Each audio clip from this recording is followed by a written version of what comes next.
돈을 버는 다양한 방법, 재테크 기사와 돈 되는 정보로 투자의 기준을 제시해주는 재테크 노하우 모닝쇼 시작합니다. 간밤 뉴욕 증시 연말 쇼핑 시즌 본격 개막을 앞두고 미국의 경기는 여전히 강하다라는 낙관론이 확대되면서 3대 지수 모두 상승했습니다. 트럼프 당선인의 경기 부양 수혜가 기대되는 중소형주들도 강세를 보이면서 러셀 2000도 1% 넘게 올랐죠. 네, 그렇습니다. 전날 3분기 실적 발표한 엔비디아 주가 무난하게 실적 발표를 넘어갔다고 볼 수 있겠습니다. 발표 후에 또 시간의 거리에서 좀 출렁거림은 있었습니다만 어제 그래도 변동성 끝에 그래도 상승 마감을 했고요. 근데 문제는 이제 나머지 메가 세븐, 이른바 메가립 세븐으로 했던 빅테크 기술주들이 다소 부진한 반면에 경기 민감주 쪽, 중소형주 쪽으로 또 매기가 쏠리는 그런 상황입니다. 그러나 우리 증시의 우호적인 것은 필라델피아 반도체 지수, 마이크론, TSMC 모두 상승했습니다. 반면 이제 구글의 모기업인 알파벳의 주가가 큰 폭으로 하락했는데요. 미국 법무부가 크롬의 강제 매각을 요청했다는 소식이 작용한 것 같습니다. 자, 어쨌거나 지금 우크라이나, 러시아 그쪽에서 계속해서 지정학적 우려가 다소 커져가는 듯한 뉴스의 흐름이 이어지고 있습니다만 시장의 반응으로 보아서는 그나마 다소 안심이 되는 양상입니다. 네, 어제 국내 증시 코스피는 약보와 코스닥은 하락 마감했습니다. 코스피 개인과 외국인 동반 매도를 기관이 매수로 방어하면서 2,480선에서 오른 후에 장 막판에 좀 주춤한 상황이었는데 말씀 주신 대로 이제 러시아, 우크라이나 분쟁이 갈수록 격해지는 양상에 일부 또 우크라이나 재건주들이 또 증시에서는 아이러니하게 또 급등하는 모습을 보였습니다. 엔비디아 실적을 확인한 삼성전자, SK하이닉스는 희비가 엇갈렸습니다. 삼성전자는 올랐고 SK하이닉스는 어제 좋은 소식이 있었음에도 불구하고 무려 1% 하락 마감했습니다. 네. 자, 두 반도체 대장주가 함께 움직일지 또 엇갈린 모습을 보일지 지켜봐야겠고요. 또 어제 한바탕 난리를 치렀던 또 바이오 쪽도 오늘 한번 관심을 이렇게 보일 만합니다. 자, 하우머니에서는 집값의 고공행진에 보유세가 40%까지 상승할 우려가 있다는데 어떤 내용인지 알아보도록 하겠습니다. 네, 지금 보고 계신 머니쇼는 SBS 비지앱과 유튜브에서 실시간 시청 가능합니다. SBS 비지앱을 다운받으셔서 시청하시면 더 많은 정보와 뉴스 보실 수 있습니다. 그럼 먼저 빠르게 돌아가는 글로벌 증시 상황부터 정리해 볼까요? 도지은 아나운서 소식 전해주시죠. 굿모닝 마켓입니다. 엔비디아 실적을 소화하면서 시장은 상승으로 방향을 잡긴 했습니다. 새로운 경제 지표와 국제 정세 등을 살피면서 방향성을 탐색해가는 와중에 섹터별, 종목별 엇갈린 흐름을 체크해 봅니다. 간밤 3대 지수는 상승세로 마감이 됐습니다. 다우지수가 1%대 가장 강했고요. S&P 500은 0.53%, 나스닥은 0.03%로 거의 강보합권에서 마감이 됐습니다. 주요 종목들도 흐름 보시면 대형 기술주들 사이에서 특히 엔비디아와 구글 집중해서 보시면 되겠습니다. 일단 실적 발표 완료한 엔비디아, 종목 그 이상의 의미를 담고 있죠. 매출과 주당 순이익 등 모두 예상치를 웃돌았음에도 불구하고 매출 성장률이 전분기보다 둔화했다거나 4분기 매출 전망치가 시장 기대에 못 미쳤다 등 이 시장의 눈높이를 완벽하게 충족시키지 못했다는 이유로 어제 시간의 거래에서도 하락했고 초반에도 3%대 하락으로 거래를 시작하긴 했습니다. 하지만 이내 양전에 성공하면서 0.53% 상승으로 마무리가 됐고요. 애플은 상승세 지키지 못하고 0.21% 하락, 마이크로소프트도 하락했습니다. 그다음 구글인데 말씀 주신 것처럼 미국 법무부가 인터넷 브라우저죠. 크롬 강제 매각을 요구하면서 주가가 4.5% 이상 크게 떨어졌습니다. 그러면서 시가총액도 아마존에 밀려 5위로 떨어졌습니다.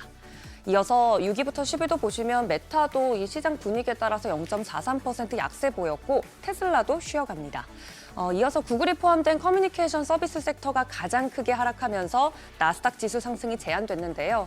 기술주 투심이 이처럼 안 좋아지자 여기서 나온 자금이 트럼프 2기의 기대감을 가지고 있는 금융주나 산업재 등으로 이동하는 모습을 보였습니다.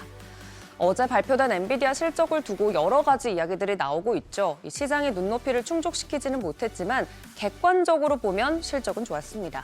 지난 분기 실적을 돌아보면 중요한 포인트는 미국의 빅테크 기업들이 이제는 AI가 돈이 된다는 걸 어느 정도 확인했다는 점입니다. 그러기 위해서 엔비디아 칩은 필수적으로 필요할 수밖에 없고 월가에서도 이를 바탕으로 여전히 매수 의견 유지를 하거나 목표가를 상향하고 있는 상황입니다. 한편 신규 경제 지표는 엇갈렸습니다. 신규 실업보험 청구자 수 예상치를 하회하면서 7개월 내 최저치로 하락한 반면에 보시는 것처럼 연속 실업수당 청구 건수는 직전주 대비 증가했습니다.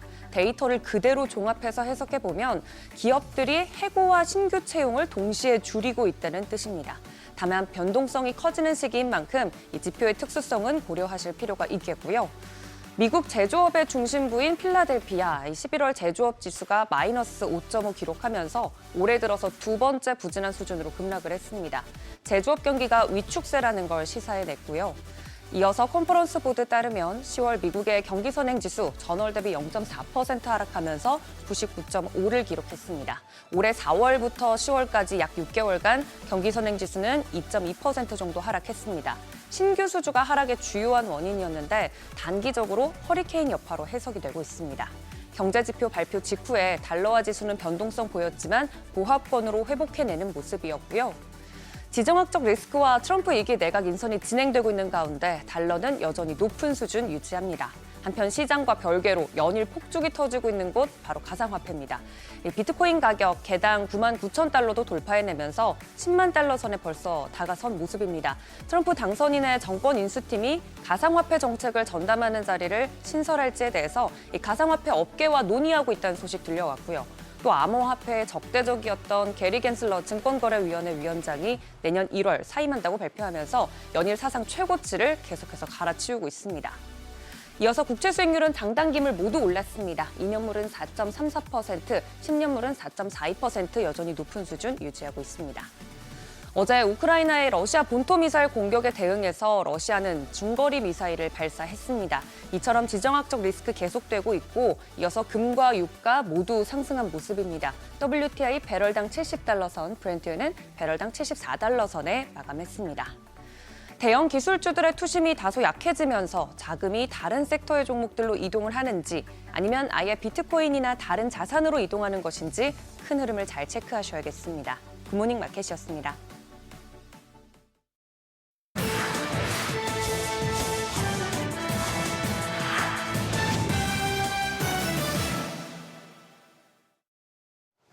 비트코인이 파죽지세 랠리를 이어가고 있습니다. 사상 처음으로 99,000달러를 돌파해냈는데요. 불과 하루 전 95,000달러를 처음 넘어선 데 이어서 10만 달러 포함까지 고점을 높였습니다. 트럼프가 백억 간의 가상자산 정책 전담 직책 신설을 검토한다는 보도가 나온 데 이어서 그간 가상자산에 대해 강력한 규제와 단속을 추진해온 게리 겐슬러 증권거래위원장의 사퇴 소식까지 나오자 그야말로 날개를 달고 치솟는 모습인데요. 차기 증권거래위원회 위원장 후보로는 댄 갤러거, 로빈 후드 최고 법률 책임자 등 친가상자산 인사들이 거론되고 있고요. 연이어 호재들의 비트코인뿐만 아니라 이더리움과 도지코인, 리플 등도 일제히 큰 폭으로 상승하고 있습니다. 구글의 발등에 불이 떨어졌습니다. 미 법무부가 법원에 크롬 강제 매각을 명령해달라고 요청하면서인데요. 크롬 매각 외에도 구글의 스마트폰 운영체제인 안드로이드의 독점 문제도 해결돼야 한다는 입장도 전달하는가 하면 만약 스마트폰 검색 시장에서 구글의 독점이 개선되지 않을 경우 정부가 강제로 안드로이드를 매각시킬 수 있도록 해달라고 법원에 요청했습니다.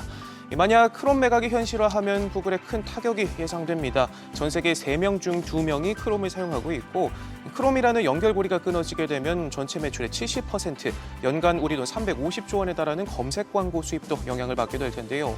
이와 관련해 구글은 자국책을 마련해 다음 달 20일까지 제출할 계획이고요. 재판을 맡은 판사는 내년 4월 구글의 자구책과 관련한 청문회를 열고 내년 말 안으로 최종 판결할 방침입니다. 다만 1심 재판이 마무리되더라도 구글이 항소를 예고한 만큼 소송전은 수년이 더 걸릴 수 있습니다. 폭스바겐의 구조조정 방안을 두고 노사가 평행선을 달리고 있습니다. 3차 단체 교섭까지 진행됐지만 다시 한번 결렬됐고 노조 측은 수십 년간 보지 못한 노동쟁이가 될 것이라며 당장 다음 달부터 파업에 들어갈 수 있다 경고했습니다. 그러면서도 회사와 협상을 계속하겠다며 다음 교섭 날짜를 12월 9일로 잡았는데 이에 따라 내달 일손을 놓더라도 협상력을 높이기 위한 단기간 경고성 파업이 될 것으로 보입니다. 사측은 독일 내 공장 10곳 중 최소 3곳을 폐쇄하고 직원 임금을 10% 삭감해야 한다 주장하고 있고요. 반면 노조 측은 2년에 걸쳐 임금을 5.1% 올리되 미래기금을 조성해 인상분을 반납하겠다고 제안한과 동시에 대신 공장 폐쇄와 그에 따른 인력 감축 계획을 철회하고 경영진도 급여를 일부 반납하라 요구하고 있습니다. 경영난에 시달리고 있는 폭스바겐은 공장 폐쇄와 더불어 30년 전부터 유지해온 고용 안전 협약도 파기하며 정리해고 가능성을 열어뒀고 임금 일괄 삭감안을 밀어붙이고 있고요. 비용 절감 목표도 기존 100억 유로에서 50억 유로는 더 높여야 한다 주장하며 허리띠를 바짝 졸라매고 있는 상황인데 결국 전면 파업이라는 최악의 시나리오를 맞닥뜨리기도 했습니다. 중국 기술 굴기 선봉대 역할을 맡고 있는 화웨이가 엔비디아에 대항할 새로운 AI 칩을 내년 1분기부터 양산할 예정입니다. 보도에 따르면 이미 일부 기업들의 어센드 910C로 불리는 샘플 칩을 보내 주문을 받기 시작했고요. 앞서 화웨이는 잠재 고객사들의 해당 칩의 성능이 엔비디아의 H100에 비견될 만하다 설명하기도 했습니다. 중국 최대 파운드리이자 글로벌 3위 자리까지 꿰찬 SMIC가 생산을 맡기로 했는데요. 다만 수율이 걸림돌이 되고 있습니다. 상업성을 갖추기 위해선 최소 70% 이상의 수율이 필요한데 미국의 제재로 장비 조달이 어려움을 겪으면서 현재 약 20% 수준에 그치고 있는 것으로 전해졌는데요. 이전 버전 제품도 수율이 50%대에 불과해 생산 목표를 낮췄고 제품 인도도 지연되고 있는 상황입니다. 실제로 틱톡의 모기업인 바이트댄스가 10만 개 이상의 칩을 주문했지만 지난 7월 기준 3만 개도 받지 못한 것으로 전해졌고요. 다른 기업들도 비슷한 불만을 제기하고 있는 상황입니다. 지금까지 글로벌 비즈였습니다. 어제장 이슈가 있었던 업종 살펴보는 기업 이슈 시간입니다. 기대했던 엔비디아발 훈풍은 어제 없었습니다. 전거래일의 장 마감 후 엔비디아가 호실적을 기록했지만 높아진 시장의 눈높이는 충족시키지 못하면서 국내 반도체주도 대체로 하락세를 보였습니다. 자세한 실적 확인해보면 엔비디아는 올 3분기 매출이 350억 8천만 달러로 전년 동기 대비 매출이 94%가량 상승했는데요. 다만 5분기 만에 처음으로 매출 증가폭이 100%를 하회했습니다. 또한 회사 측은 4분기 매출 가이던스로 375억 달러를 제시하면서 월가 예상치를 5억 달러 상회하는 데 그쳤습니다. 그동안 엔비디아는 예상치보다 약 20억 정도 웃도는 실적을 내놨기 때문에 시장은 이번에도 최대 410억 달러에 달하는 전망치를 내놓지 않을까 기대했었는데요. 예상보다 실망스러운 가이던스를 내놓으면서 엔비디아 주가는 어제 시간 외 거래에서 약세를 보였습니다. 이에 따라 업계에서는 엔비디아의 성장세가 둔화하고 있다는 우려를 내놓으면서 어제 국내 관련주들에도 매도세가 나왔죠. 다만 오늘 뉴욕 증시에서는 엔비디아가 등락을 반복하다 결국 상승세로 마감했는데요. 오늘장까지 반도체주 약세가 이어질지는 지켜보셔야겠습니다. 어제장 마감 상황을 보면 SK하이닉스가 1.06%, 한미반도체가 1.22% 떨어졌고요. 이오테크닉스가 2.62%, 또 AD테크놀로지가 2.91% 하락했습니다. 지정학적 긴장감이 연일 고조되고 있음에도 불구하고 우크라이나 재건주에는 계속해서 매수세가 들어오고 있습니다. 우크라이나와 러시아 간 공격이 이어지고 있지만 한편으로는 종전에 대한 기대감도 지속적으로 거론되고 있기 때문인데요. 어제는 푸틴 러시아 대통령이 트럼프 당선인과 우크라이나 휴전협정을 논의할 의향이 있다는 소식이 전해지면서 우크라 재건 기대감이 확산했습니다. 로이터 통신이 이같이 보도하면서 러시아가 우크라이나에서 점령한 4개 지역에 정확한 분할에 대해 협상할 여지가 있다고 말했습니다. 또한 소식통들은 러시아가 우크라이나의 나토 가입이나 우크라이나 내 나토군 주둔을 용납하지 않겠지만 우크라이나에 대한 안보 보장을 논의할 가능성이 있다고 전했는데요. 이 같은 소식에 우크라 재건주가 강세를 보였습니다. 어제 삼부토건이 상한가에 거래됐고요. TYM이 12.87%, 히림이 10.76% 상승했습니다.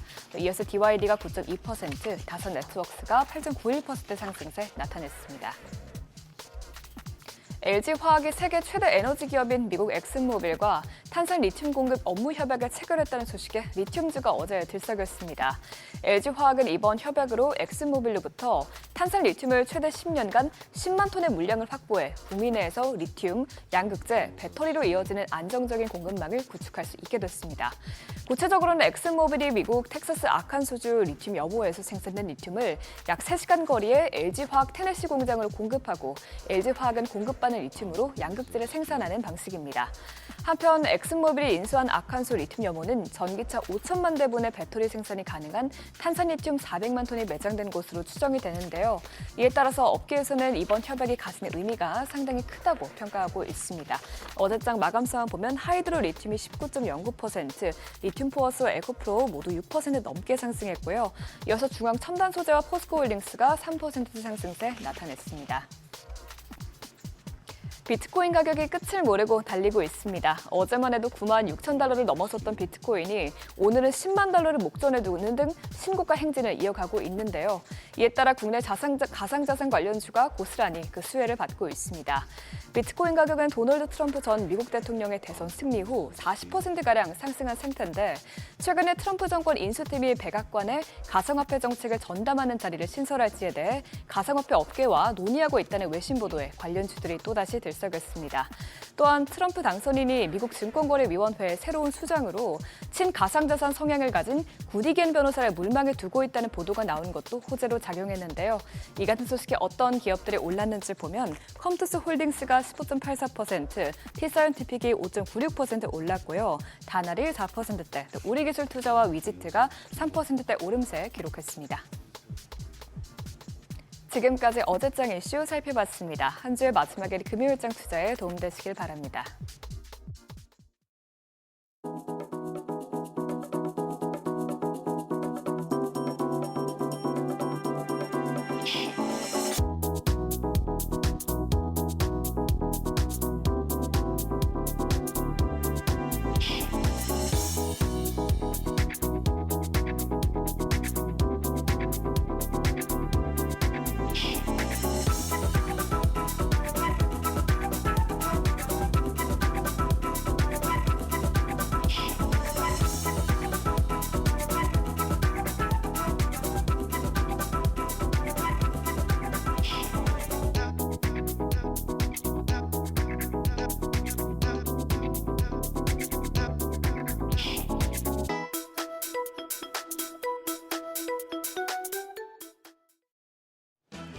여러 이슈가 있었지만 결론적으로는 큰 반응은 없었던 시장입니다. 어제 국내 증시 양지수 약보합권 수준으로 소폭 하락하며 아시아 주요국 대비해서는 선방했습니다. 어제는 테마와 루머에 시장이 요동쳤습니다. 러시아와 우크라이나 간 긴장감이 높아지면서 전쟁과 재건 테마가 엇갈린 흐름을 보였고 증권가 풍문에 코스닥 시총 1위 알테오젠 주가가 롤러코스터를 타며 코스닥 지수를 흔들기도 했죠. 정신없이 돌아가는 시장 상황, 어제장 복귀하면서 다시 한번 체크하고 금요일장 준비하시죠. 어제 코스피는 약보합의 장을 마쳤습니다. 0.07% 내려 2480.63포인트. 오후까지 상승세를 이어오다가 장 막판에 하락세가 강해지며 결국엔 음전했습니다. 코스닥은 0.33% 내려서 680.67포인트였습니다. 장 초반에 크게 떨어지다가 상승 반전했지만 결국에는 소폭 약세로 마감됐습니다. 러시아와 우크라이나 간 지정학적 리스크가 시장에 크게 반영되지 않았고 엔비디아 실적도 다소 밋밋한 영향을 줬습니다. 2천억 원 규모 밸류업 펀드 투자가 개시된 점 등이 시장 하단을 지지해줬습니다. 한편 수급적으로 봤을 때 외국인은 여전히 매도세를 이어가고 있습니다. 유가증권 시장에서 외국인 2,595억 원 매도 우위를 기록했습니다. 10거래일 연속 국내 증시에서 주식을 순매도하고 있고요. 개인도 어제 1,259억 원 팔자 포지션 취했습니다. 기관만 2,973억 원 순매수했는데 지난 3거래일 동안 기관이 시장 하단을 지지하는 모습입니다. 코스닥 시장에서도 외국인은 770억 원대 매도 우위를 보였습니다. 기관이 반면에 30억 원 순매수했고 개인도 644억 원 매수 우위를 기록했지만 시장 하락을 방어하기엔 부족했습니다. 시가총액 상위 종목을 보면 양시장 시총 1위 종목들의 영향력이 컸습니다. 유가증권 시장 삼성전자가 2% 가까이 올라서 56,400원의 거래를 마쳤습니다. 오후 들어서 매수세가 유입되면서 지수의 상승을 견인했고요.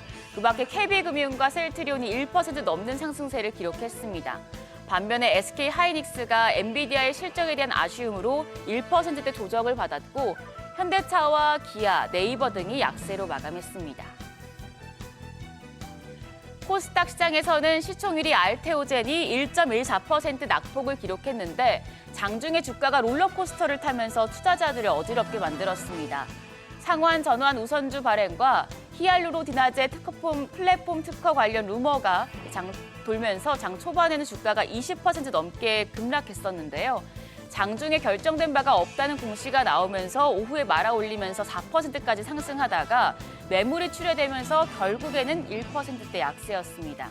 제약 바이오 중에서는 HLB가 2%대 상승세 기록했지만 알테오젠 영향으로 제약 대장주인 리가켄 바이오가 4.5%대, 삼청당 제약이 2%대 약세 보였습니다.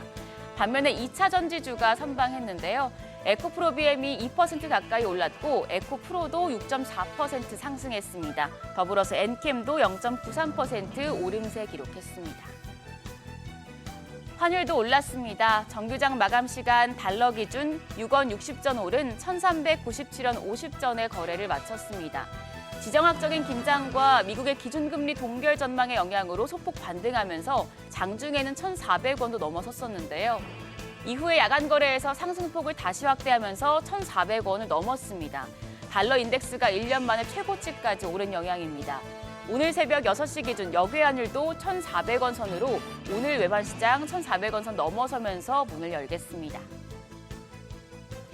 오늘도 시장에 영향을 줄 이슈들이 많이 보도됐는데요. 한 판으로 정리했습니다. 하나씩 살펴보시죠. 우선 비트코인 테마입니다. 가상자산 규제 옹호론자인 게리 겐슬러 SEC 위원장이 사임 의사를 밝히자 비트코인이 최고가를 또 경신했는데요.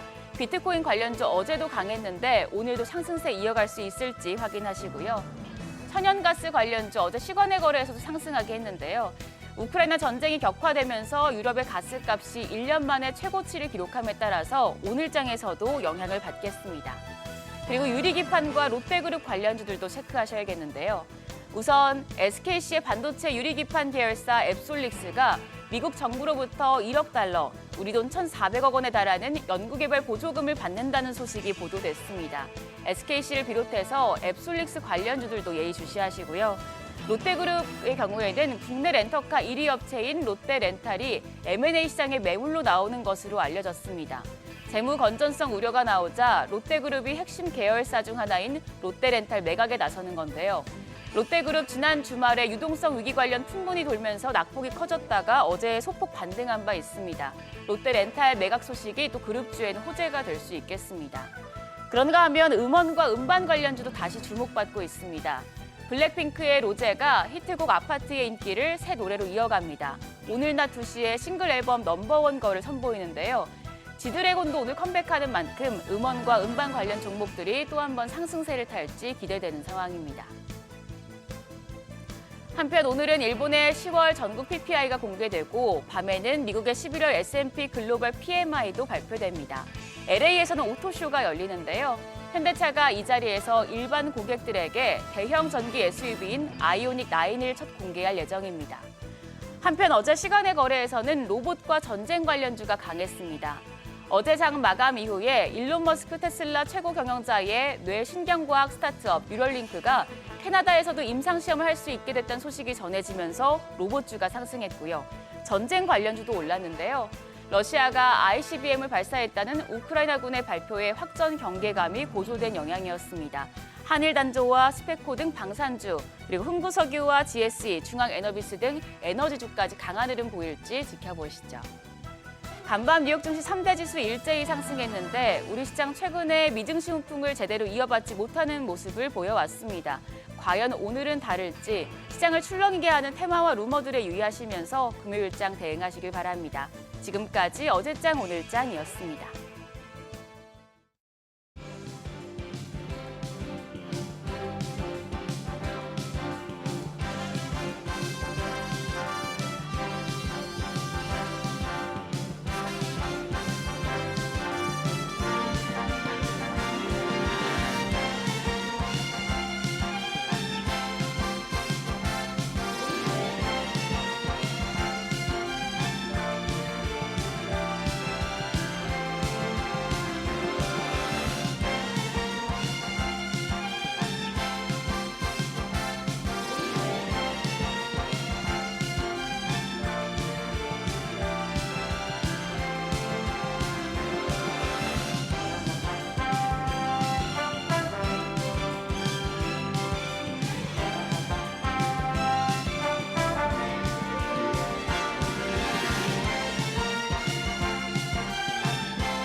네, 현재 시각 8시 25분 지나갑니다. 지금 보고 계신 머니쇼 유튜브 그리고 SBS 비즈앱에서 실시간으로 시청 가능하니까요. 많은 시청 부탁드립니다. 특히 SBS 비즈앱 다운받으셔서 시청하시면 다양한 정보와 뉴스까지 확인해 보실 수 있고요. 또 카카오톡 채널에서 크존 검색하셔서 친구 추가하시면 주식 정보까지도 확인해 보실 수 있으니까요. 참고해 보시기 바랍니다. 미증시, 경기 좋다라는 낙관론 나오고 있고 증권거래위원회 위원장 게리 겐슬러 왜 트럼프 취임식 날 맞춰서 사임하는 걸까요? 일찌감치 지금 비트코인이 99,000달러를 넘어섰어요. 그래요. 예. 그때 이제 게리 겐슬러는 이제 비트코인 관련해서 좀 네, 비트코인의 부정적인 그렇죠. 그 어떤 스탠스와 정책을 계속 내놨던 분이고 트럼프 당선자는 아예 유세 기간 내내 네. 대놓고 얘기했죠. 게리 겐슬러는 내가 자른다. 원래 임기가 26년. 저런 자리가 임기가 있다고 하지만 안 맞으면 서로가 안 맞으면 좀 물러서 주는 게 관행 아닌가요? 근데 하필이면 취임식 날 맞춰서 취임식 날 딱 맞춰서. 사임하겠다고 하니까. 소심한 반발이 복수? 소심한 반발이죠. 그나마 내가 하필이면 연할 왜 나가겠니? 너 때문이다 하는 거죠. 아예 대놓고. 대놓고. 예. 1월 20일. 예. 그리고 무슨 이번에 트럼프 인선 중에 가장 화제가 되고 있는 법무부 장관으로 내정됐던 맥 게이츠가 맥 게이츠 하원 의원이 결국 자진 사퇴를 했다 그러네요. 네. 아마 공화당 내에서도 다소 이렇게 그거 하다 보니까 아마 첫 시작하면서 이렇게 인선들 장관들 뽑는 거기서 제동이 걸리면은 아무래도 트럼프 대통령의 흠집이 생길 수도 있다는 생각에서 물러난 것 같은데 저기 한번 이렇게 시청자분들 어떻게 기회가 있어서 보시면은 맥 게이츠 의원이나 JD 벤스 같은 부통령 당선자나 공화당 사람들 진짜 이 언변이 좋아요. 말빨이 센데 그게 말만 잘하는 게 아니고 이게 아는 게 많고 똑똑한 게 많고 정리가 된 사람들이 나올 수 있는 그런 것들인데 맥 게이츠는 아마 꽤나 파문을 일으킬 수 있었던 일단 자진 사퇴했다는 모습. 아마 이거 앞으로도 계속해서 인선 현황에 많은 이렇게 잔잔한 파도가 좀 생길 것 같습니다. 지금 재무장관은 한 3명 정도로. 재무장관, 재무장관이 제일 궁금하죠. 네. 우리 또 시장에 몸담고 계신 분들 입장에서는 그런 상황인데, 그러나 어쨌거나 미국 증시는 잘 버티네요. 잘 버티고 이제 돌아다녀서 그렇지. 사실 엔비디아도 어제 대단했습니다. 그렇죠. 장중 고점은 전일 대비 플러스 4.8, 장중 저점은 전일 대비 마이너스 3.56%니까 일간 차트를 보시면은 큰 이렇게 일봉이 생겼는데 그래도 이제 종가는 0.53% 상승 마감하면서 네네. 그런 상황이고 나스닥도 사실은 장중 저점은 전일 대비 마이너스 1.3%가 좀 넘었습니다. 그걸 또 0.03% 강보합으로 돌려내고 미국은 참 강하죠. 강하고 우리도 야간 선물 흐름 봐서는 오늘은 우리 또 2,500도 한번 들이대보는 그런 날 아닌가 싶네요. 열어봐야겠죠. 뚜껑. 열어봐야겠는데 이제는 제가 또 좋게 얘기해도 정민앵커가 또 저요? 살짝 또 태클을 거시는구나. 아니 태클은 아니고 전 소장님 따라서 한숨도 늘고. 네. 저 이제 한숨 안 쉬기로 이게 멘탈부터 잡아야. 네. 네. 자, 오늘 바로 모셔보겠습니다. 유진투자증권 리서치센터 허재환 상무님 함께합니다. 어서 오세요. 어서 오세요, 상무님. 안녕하십니까. 예. 내년도 연간 전망은 마무리하셨습니까? 네, 끝냈습니다. 끝내셨어요? 저는 이제 트럼프 대선 이후에 내면 좀 묻힐까봐 미리 내가지고요. 미리 내셨어요? 네. 누가 당선된다고 가정하셔가지고? 정확하게 트럼프가 된다라고는 얘기는 안 했지만 한 7대 3 정도로 트럼프가 될 거다라는 가정하에 좀 자료를 써서 이제 이후에는 이제 조금만 수정을 더 했습니다. 아까 방송 전에는 90% 확률이라고 말씀 주셨잖아요. 아니요, 그 정도까지 이제 확신은 하지는 못했고요. 근데 아무래도 트럼프가 되지 않을까라는 네네. 생각에서 이제 전제로 하고 이제 여러 가지 숫자들을 이제 맞추는 과정에서 이제 전제를 하고 이제 전망을 좀 끝내서 이렇게 우리가 좀 홀가분한 상태입니다. 어떻게 다른 어떤 나름대로 이렇게 워치하는 소스가 있으셨나요? 국내 언론이나 국내 방송이나 신문만 봤다가는 초박빙이네 이래저래 해리스가 되네 이런 소리만 1년 내내 들었는데 어떻게 트럼프 승리를 예상하셨습니까? 트럼프 승리를 예상을 했다라기보다는요. 그 어떤 기사를 봤는데 네. 제 생각이랑 좀 비슷해서 그런 건데 최근에 한 20년 동안 특히 이제 10년 동안 그 기존 여당의 집권당이 승리한 경우가 거의 없더라고요. 아, 특히 이제 양극화가 심화가 되면서 네. 그리고 또 최근 들어서 또 물가에 대한 부담들이 있다 그렇죠. 보니까 예. 기본적으로 여당이 항상 지더라고요.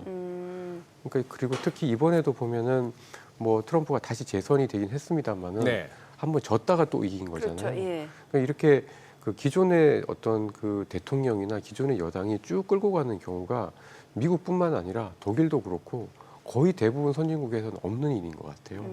그래서 바뀌지 않을까라는 생각을 그냥 아주 그냥 막연하게 했었던 거죠. 예. 그러셨구나. 예, 그래요. 그럼 뭐 우선 어제장 보기 전에 그래 내년 전망 기본적으로 좋게 쓰셨어요? 아니면 내년은 조심하라고 쓰셨어요? 그러니까 약간 좀 저희가 그 좀 낙관을 한다라기보다는 좀 조심하자. 그러니까 초기에는 조심을 하자라는 의미로 좀 써긴 했는데 네. 그래도 한 2분기 지나면 지금보다는 좀 나아질 거다라는 뉘앙스로 좀 자료는 좀 썼고요. 뭐 기본적으로 특히 이제 그 트럼프 지금 미국 얘기죠? 아니, 우리나라. 우리나라. 예. 저희 얘기고 예. 그러니까 미국은 뭐 좋을 것 같아요. 그러니까 미국의 경기 펀더멘탈이 뭐 좀 사실 이제 미국의 주가만 보면 좀 비싸잖아요. 네. 뭐 이게 절대 싸다라고 볼 수 없는 상황인데 여전히 유동성이 많은 상태에서도 금리를 어쨌든 내려주고 있고 감세라든지 이런 정책들이 이게 가미가 되니까 뭐 내년에 미국의 성장률은 떨어져 봐야 뭐 올해보다 좀 떨어져 봐야 2%대는 충분히 유지를 하지 않을까. 그렇게 되면은 미국은 최소한 기업들의 이익이 느는 것만큼은 주가가 좀 오를 거다라는 거로 좀 바탕을 해서 썼고 네. 미국 이외의 다른 나라들이 지금 뭐 관세라든지 이런 것들 때문에 문제가 될 텐데요. 아마도 뭐 중국도 그렇고 유럽도 그렇고 저희도 그렇고 1월 달에 이제 트럼프가 취임한 이후에 뭐 한 100일 동안 엄청난 그 관세라든지 이런 정책들이 막 쏟아질 텐데 예.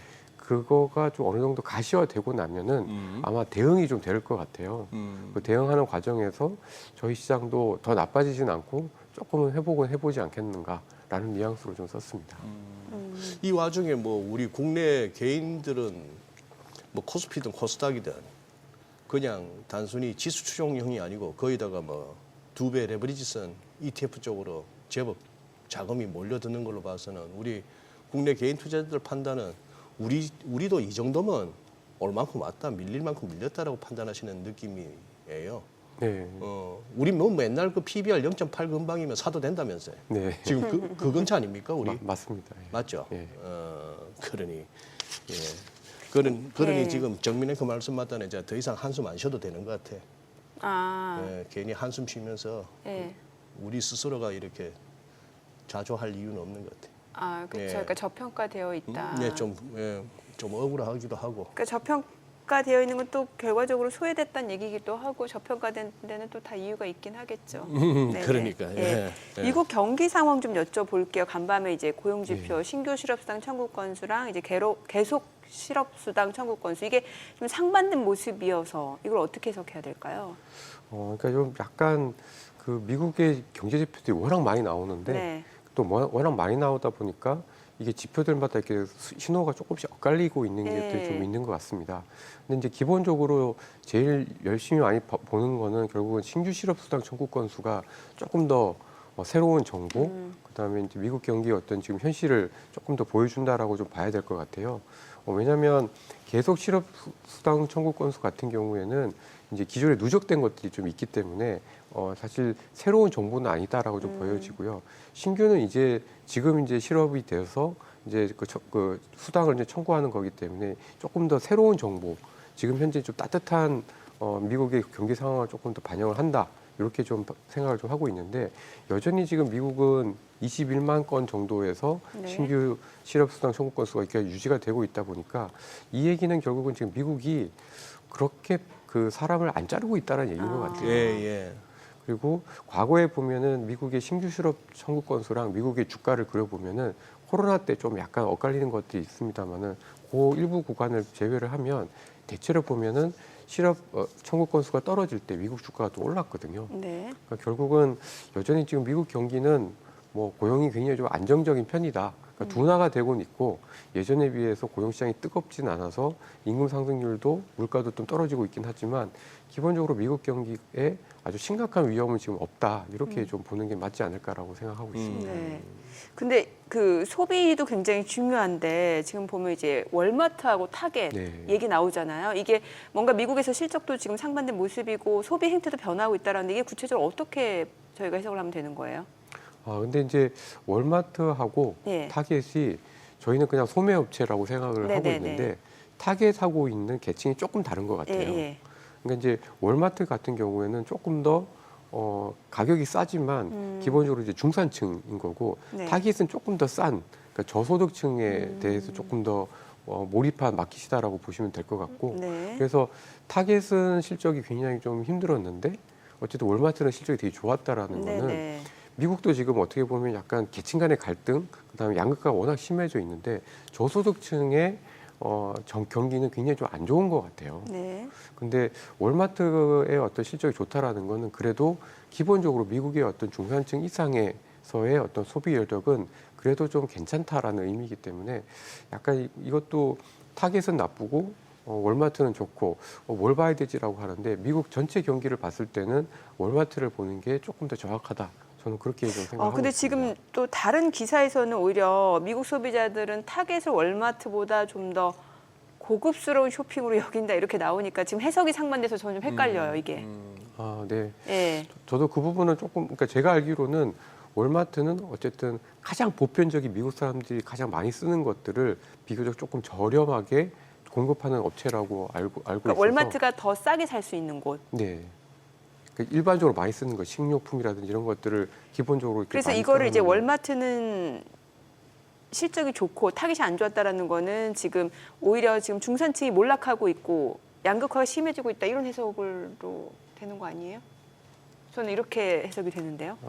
예, 뭐 근데 어쨌든 제가 생각할 때는 월마트가 가장 보편적으로 미국 사람들이 가는 시장이다 보니까 예. 그쪽에서의 어떤 경기 상황이나 실적이 기본적으로 이제 미국의 경기 상황을 조금 더 잘 반영을 해주는 것 같다라고 생각을 좀 하고 있고 네. 물론 당연히 지금 미국도 저소득층과 고소득층 간의 어떤 격차가 굉장히 네. 많이 벌어져 있다 보니까 네. 어떤 쪽은 그 예를 들면 달러 제너럴 같이 너무 싸게 파는 업체들의 또 실적이 굉장히 안 좋거든요.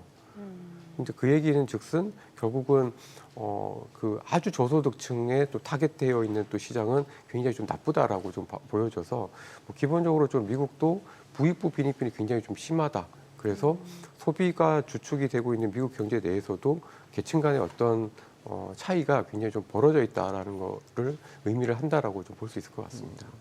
제 개인적인 경험으로는 월마트나 저기 코스트코는 반바지에 그냥 슬리퍼 신고도 카트 끌고 다니겠던데 저 타겟은 좀 타겟이 약간 비싸야 조금 더. 타겟은 좀 예. 슬리퍼 신고 들어가기 좀 미안하더라고요. 그러니까 예. 뭐 슬리퍼도 슬리퍼 나름이겠지만 이제 좀 그러니까 가격에 예민해진 소비자들이 이제 타겟보다는 좀 더 아래급 뭐라고 표현할까요? 네. 조금 더 싸게 물품을 구매할 수 있는 월마트로 이동했다라고 보는 게 더 맞지 않을까라는 생각이 들어요. 예, 네. 저는.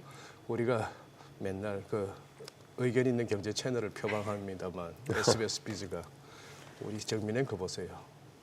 출연하신 패널뿐만 아니고 짝꿍까지 말이 좀 뭔가 꼬인다 내지는 아니다 싶으면 막 그냥 후벼 파니까 대충이 없어요. 대충이. 네, 왜냐하면 이게 또 그러니까. 경기 상황을 가늠하는 지표 맞아요. 중에 하나니까. 예. 근데 지금 이 부분을 어떻게 볼까요? 살짝 이따가 우리 국내 시장도 얘기를 해야 되겠습니다만 아닌 게 아니라 지수는 평온합니다. 차트 보면 지수는 평온한데 그 안에서 하루 종일 지지고 뻗고 난리거든요. 업종 간 어떤 막 변화, 그동안 덜 올렸던 종목에서 빠져나오고 그다음에 좀 저렴해 보이는 쪽 덜 올리고 온갖 또 루머와 찌라시, 뭐 공시 이런 것들이 막 부딪히는 가운데 그거 한데 미국은 지금 우리 대부분의 스탁 개미들이 또 빅테크 위주로 포트가 구성되어 있지 않습니까? 근데 여기가 주춤한 반면에 다른 쪽으로 이제 조금 이제 수급이 쏠린단 말입니다. 요걸 좀 대비할 때가 됐나요? 아니면 일시적인 조정으로 보시는지? 저는 조금 트럼프 정책이 정말 이렇게 실행이 되면서 약간 빅테크보다는 빅테크가 아닌 쪽으로 조금 더 수급이나 힘이 좀 가지 않을까라고 예상을 좀 하고 있는데요. 네. 뭐 이렇게 딱히 이렇게 그 논리가 아주 이렇게 뭐 있다는 건 아니지만 네. 최근 들어서 특히 1년 동안 지난 한 1년 동안에 미국 빅테크 기업들의 어떤 EPS 증가율과 S&P 500에서 이제 빅테크 7개를 뺀 나머지 493개 기업들의 EPS 증가율의 어떤 차이를 보면은 이게 좀 격차가 조금씩 줄어들고 있습니다. 그러니까 예를 들면 예전에는 뭐 빅테크 기업들의 EPS가 막 예. 50%씩 되고 그 나머지 기업들의 이익은 뭐 0%, 1% 이렇게 됐던 것들이 지금은 이제 뭐 엔비디아 실적에서도 나왔습니다만은 전체적으로 이익 증가율이 조금씩 떨어지고 있고 근데 그 나머지 기업들의 이익은 조금씩 늘어가고 있거든요. 네. 근데 이게 아마도 감세라든지 이런 것들이 정책이 더 들어오면은 조금 더 이게 추세가 조금 더 좁아지면 이익의 어떤 격차가 좀 좁아들면서 계속해서 이제 빅테크로만 갔던 지난 2년 동안의 흐름은 사실은 뭐 엔비디아나 M7이라고 하는 빅테크만 샀으면 사실은 S&P 500 사는 것보다 훨씬 나은 상황이었습니다만은 내년에는 조금 그 격차가 좀 많이 줄지 않을까라고 예상을 좀 하고 있습니다.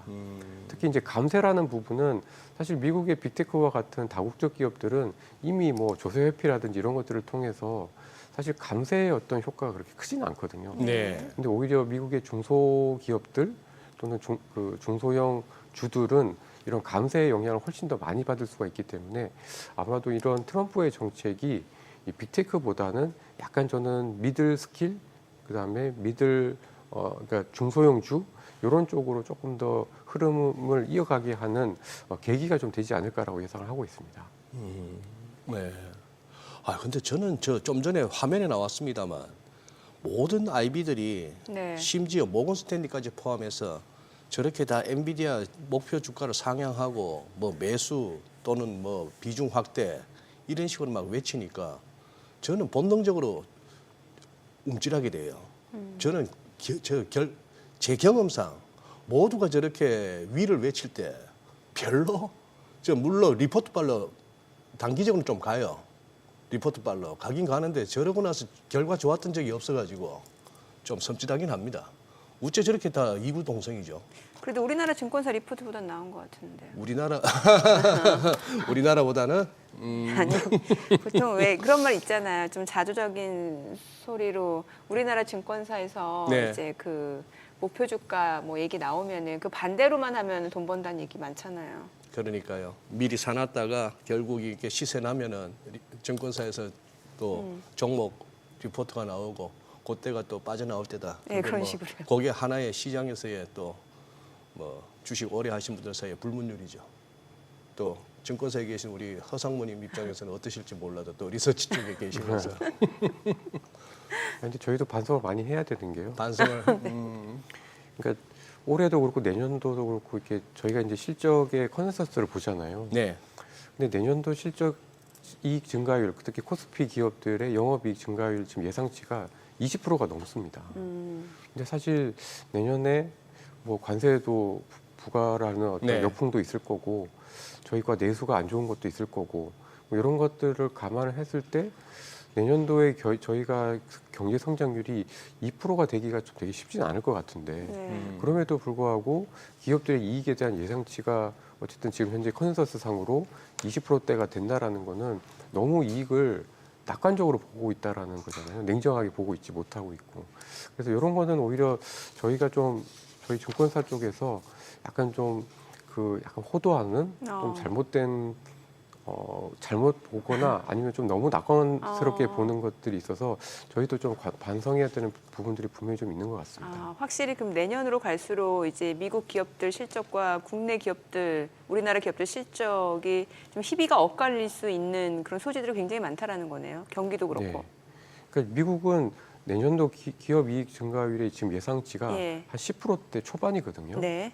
근데 미국 경제가 예를 들어서 한 2%, 3% 정도 사이에 성장을 한다라고 하면은 과거에 보면 그 정도 이익은 늘 나왔었어요. 네, 네. 그러니까 어떻게 보면 좀 현실적인 거죠. 네. 감세라는 부분들도 있고. 근데 저희는 내년도 그 경제 성장률이 2%가 안 되는 상황에서 기업들의 이익이 20% 이상 난다? 이거는 쉽지 않은 거죠. 그러니까 약간 저희의 어떤 숫자를 보는 부분들이 조금 비현실적인 부분들이 있어서 그 괴리가 조금 더 줄어들어야 되고 그만큼 저희가 조금 더 냉정하게 현실을 좀 보고 있지 네. 못한 부분들도 분명히 있다. 이렇게 좀 인정을 해야 될 것 같습니다. 뭐 엔비디아든 뭐 반도체든 이거 AI하고 계속 엮여서 가고 있는데 아니 근데 지금 또 허상무님 이 뉴욕에서 슬슬 또부터 시작한 또 새로운 용어가 있네요. 뭐예요? 뭐 서브린 AI? 아, 네. 야, 이 서브린 이 어려운 단어인데 무슨 뭐 주권을 의미하기도 하고 군주, 국왕 뭐 명사로 형용사로 참 애매하긴 한데 쉽게는 안 잡혀도 뭔가 좀 이 주권 쪽인데 네. 이게 왜 갑자기 또 이런 용어가 나오는 거죠? 그러니까 AI를 개발을 하고 AI 인프라 만드는데 네. 그 남의 나라 거 쓰지 말고 자기가 독자적으로 하자라는 거를 의미를 하는 것 같아요. 남한테 기대지 말고 네. 뭐 좋은 예. 뭐 나쁜 얘기가 아니고 좋은 얘기인 건데 좋은 얘기? 제가 예. 보기에는 약간 좀 그 이거를 주장하는 사람이 이제 젠슨 황 엔비디아 CEO인데요. 젠슨 왕이 네. 네.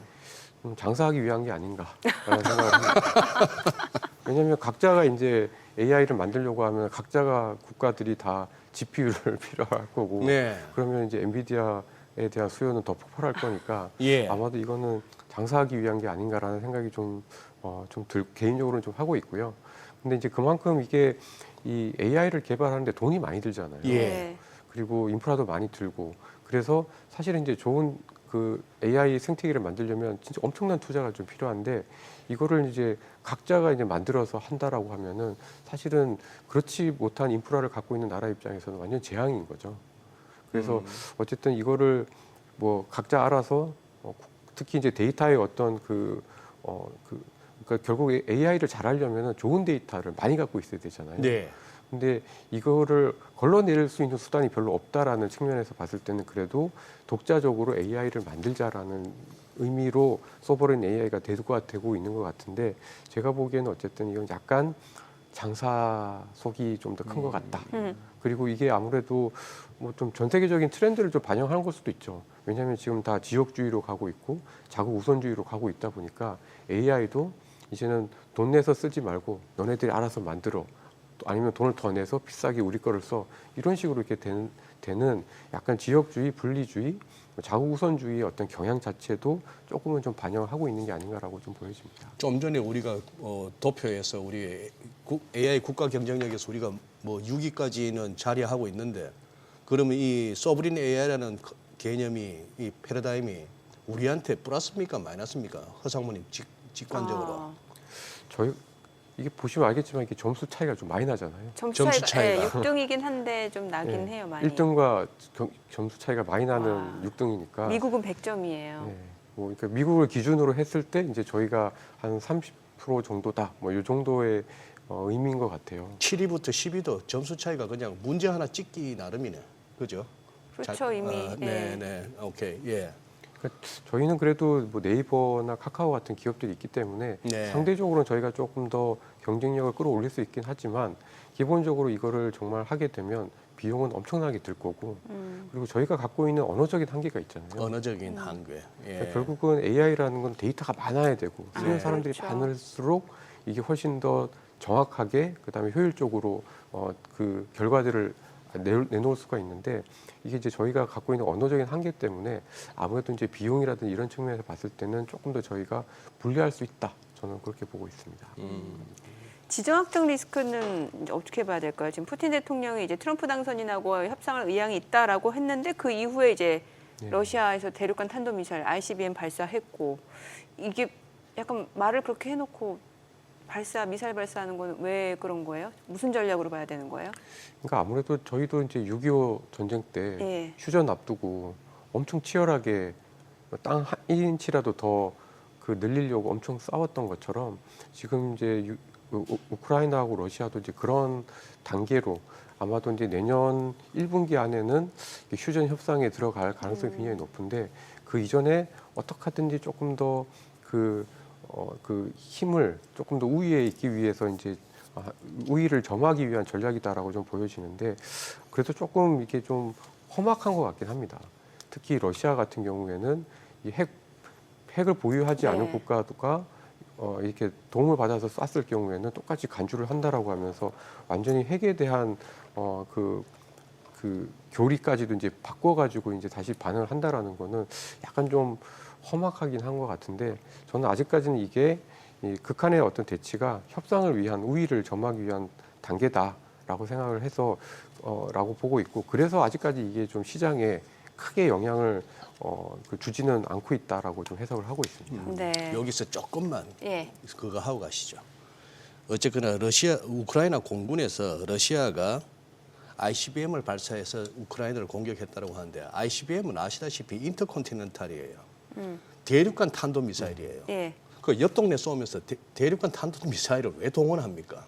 지금 이제 푸틴이 ICBM이 아니고 이거는 중거리 미사일이었다고 하는 거예요. 그리고 미국에도 사전 통보했대요. 미국에도 사전 통보했다고 하니까 지금 이 확전을 바라는 것은 우크라이나예요. 레토릭에 있었으나 뭐에 있었으나. 예, 그렇죠. 그러니까 지금 저는 개인적으로 푸틴이 잘 참기를 바랍니다. 남은 2달. 트럼프 취임 때까지 잘 참아가지고 여기서 그러고 나서 서로 적당히 풀어야지, 이걸 갖다가 지금 이제 물러나야 될 미국 쪽에서, 미국 행정부 쪽하고 우크라이나 젤렌스키 쪽에서 다급해가지고 지금은 자꾸 일을 키우려고 하는 이게, 저는 그래서 자꾸 다행이라고 하는 게, 시장이 이걸 갖다 심각하게 받아들이거나 우려를 한다면은 벌써 조짐이 나와야 되는데, 그렇지 않은 측면에서 저는 그나마 희망적입니다. 무슨 놈의 옆 동네 쏘면서 ICBM입니까? 네, 저도. 네. 용어 자체가 듣는 순간에 저거 좀 싶더니만 해명이 나오네요. 네. 좋은 지적이시네요. 네. 네. 지금 시각 8시 52분 향해 갑니다. 오늘 양시장 예상 체결지수 체크해 보도록 하겠습니다. 먼저 코스피입니다.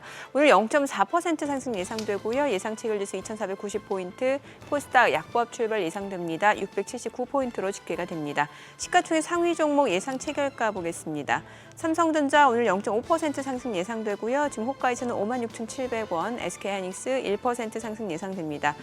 지금 호가가 1.9%까지 올라가네요. 2%가량 올라갈 걸로 보입니다. 예상 체결가 17만 2천 원. LG 에너지솔루션 강보합 출발 예상되고요. 삼성 바이오로직스가 0.7% 상승 예상됩니다. 호가는 93만 9천 원. 현대차 소폭 상승 예상되고요. 예상 체결가 21만 6천 원. 기아가 0.2% 소폭 상승 예상됩니다. 지금 호가는 9만 7,600원. 삼성전자 우선주 0.6% 하락 예상되고요. 예상 체결가 4만 8,500원. KB금융 0.4% 상승 예상됩니다. 호가는 9만 7,700원. 셀트리온 보합 예상되고요. 네이버가 0.2% 소폭 하락 예상됩니다. 호가는 18만 9,200원으로 집계가 됩니다. 코스닥 시가총액 상위 종목 예상 체결가 보겠습니다. 알테오젠 그리고 에코프로비엠, 에코프로 지금 호가에서는 아직까지 큰 움직임 나타나지 않고 있는 상황이고, HLB가 0.8% 상승 예상됩니다. 호가는 7만 3,900원, 리가켄바이오 강보합 출발 예상되고요. 휴젤이 0.3% 상승 예상됩니다. 지금 호가는 27만 8,500원, 클래시스 1% 하락 예상되고요. 예상 체결가 4만 7,300원, 엔캠 소폭 오름세가 예상됩니다. 호가 14만 1,300원.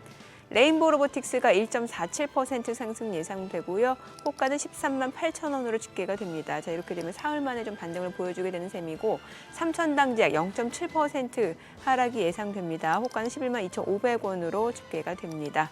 자, 이제 개장까지 지금 한 6분여가량 남았는데요. 오늘 양시장 지금 혼조세 출발 예상되는데, 글쎄요, 또 이게 막상 이제 개장하고 나면은 뭐 외국인 기관 또 매매 포지션 어떻게 바뀌는지도 중요할 것 같고, 또 개인 투자자 같은 경우는 최근에 보면 또 좀 국내 증시에서 많은 분들이 좀 단기 트레이딩으로만 접근하시는 것 같다는 생각도 들고요. 개인 투자자들 단기 트레이딩으로 이렇게 몰리는 걸 저는 욕할 수가 없다고 보는 그렇죠. 게, 어차피 이 시장에 발 담았는데 살아남으려면 그거만큼은 없습니다. 네. 외인하고 기관들이 그냥 여기저기 들쑤시고 다니면서 후루룩 네. 들어 올렸다가 따라 붙으면 그냥 바로 또 박살을 내고 하는 여기서 그렇죠. 어떻게 장기 투자가 가능하며, 그 테마는 하루하루 막 다르게 만들어가고 있고, 거기다가 온갖 작전 세력, 그리고 온갖 기업 같자는 기업 하면서 종이 장사하려고 뭐 유증인이 뭐니 네. 쪼개기 하는 이 와중에 단기 트레이드라고 빨리빨리 전환 안 하면은 못 견디는 거죠. 그런데 이제 너무 단타만 하다 보면은 녹아나기도 하는 건데, 네. 해보셨잖아요. 두더지 잡기. 욕만 썼지 두더지 머리 몇 번 못 때리고 막 게임 끝나고 내 동전은 벌써 녹아들어갔고 뭐 그런 식인데 그래도 오늘은 지수야 저기 맞지 않겠습니까? 코스피가. 뭐 지금 삼성전자, 하이닉스 동시효과도 좋은데 네. 뭐 야간 지수 흐름을 보거나 미국의 반도체 관련주를 보나 그리고 절대 레벨을 보나 저거는 맞는 것 같은데 지수 저렇게 가는 와중에 어디서 또 이제 수급이 빠지면서 어디로 몰려가는지는 또 오늘 다른 얘기가 되겠죠. 뭐 지금 비트코인이 99,000달러를 돌파했으니까 뭐 관련주들 많잖아요. 비트코인? 네, 뭐 암호화폐 관련주 뭐 이런 쪽이 테마로 움직일 수도 있고. 그저께 제 머리 깎아주시는 저 백 사장님 아들이 언제적인지는 모르겠습니다만 비트코인을 50개 갖고 있었대요. 네. 그러다가 그 몇 년도입니까? 그 우리나라에서 좀 약간 정부에서 비트코인을 다소 문제시 삼았던 그때. 네. 그래 그때 정리했다네. 정리했는데 아들내미가 그런데요. 아버지 내 지금 들고 있었으면 6억이요 이런답니다. 참. 아이고 참. 그러네요. 아니 우리 시장 얘기 좀 할게요. 지금 어제 아마 우리 시청자분들 다 어제 어느 정도 파악은 하셨을 것 같은데 알테오전의 그 장중 미친 변동성은 무슨 일이 있었기 때문에 그랬습니까? 그 한 가지는 이제 찌라시가 돌았는데. 찌라시가. 네. 찌라시가 네. 돌았는데 그러니까 이제 증권가에서 소위 말하는 이제 루머를 그 정리해 놓은 어떤 페이퍼 이런 네. 것들을 이제 주로 찌라시라고 얘기를 하고 있는데 거기서 이제 그 미국의 어떤 한 회사가 이제 특허 소송을 한다. 그러니까 알테오젠이 갖고 있는 그 면역 항암제에 대한 그 특허 소송을 하면은 이게 이제 아무래도 알테오젠에게 악재가 될 거다라는 소식이 굉장히 좀 크게 좀 작용을 했었던 것 같고 또 한 가지는 이제 이거는 공시를 한 것 같은데요. 그 상환 전환 우선주 2천억 원 발행한다라는 게 뉴스에서 나오면서 상환 전환 우선주는 또 뭡니까? 그러니까 이제 우선주라는 거는 우선주는 보통 의결권 없는 예, 주식인데. 예. 네. 그거를 상환 그러니까 이제 채권처럼 이렇게 할 수도 있고요. 예. 그다음에 전환 그 주식으로도 전환이 될 수도 있는. CB 같은 거예요. 그냥 보통주로도 네. 전환할 수도 있고 보통 그러니까 주식으로 가져갈 수도 있는. 가져갈 수도 있는. 예. 어쨌거나 유상증자네. 그렇죠. 예. 유상증자죠. 예. 그러니까 그거 나오면서 이제 주가가 엄청 빠졌다가 또 어느 정도 낙폭을 만회하면서 이제 끝나긴 했습니다. 그래요. 근데 사실 며칠 전부터 알테오전은 좀 흔들림이 있었네요. 저 차트에 네네. 보다시피. 근데 이제 최근 들어서 그 바이오 제약주들이 네. 한 일주일 전부터 해가지고 고점 대비해서 한 20% 가까이 굉장히 많이 빠졌습니다. 네, 네. 네, 네. 근데 이제 가장 큰 거는 기본적으로 이제 미국의 금리가 굉장히 많이 올라가다 보니까 이게 이제 금리 인하의 어떤 최대 수혜주라는 어떤 컨셉으로 제약 바이오주들이 7, 8월 이후에 굉장히 좀 많이 올랐었잖아요. 네. 근데 이게 금리가 올라가고 특히 이제 연준에서 내년도 금리 인하에 대한 어떤 속도, 그다음에 12월 달에도 금리를 인하를 할지 잘 모르는 이제 이런 상황으로 이렇게 전환이 되면서 급격히 이 제약 바이오주에 대한 어떤 차익 실현 압박이 굉장히 좀 컸었던 걸로 저는 좀 기억을 좀 하고 있습니다. 그러니까 결국은 사실 이제 7, 8월 달에 이후에 특히 이제 반도체나 이제 수출주들이 쉬면서 기본적으로 이거를 어느 정도 좀 그 만회를 했던 게 이제 제약 바이오주였는데 네. 사실 많이 오르긴 좀 했었거든요. 예. 근데 이제 그게 지난 한 열흘 정도 동안에 주가가 좀 많이 빠지긴 했었습니다. 지금 현재 분위기 봐서는 전반적으로는 나쁘지 않아 보이는데 바이오도 그죠? 예상가는? 아니 제가 사례가 걸리셨나? 아니요 그게 아니라 음, 목에 먼지가 들어갔어요. 목에 먼지가 들어가서. 저희 스튜디오 청소를 다시 좀 해야 될 것 같아요.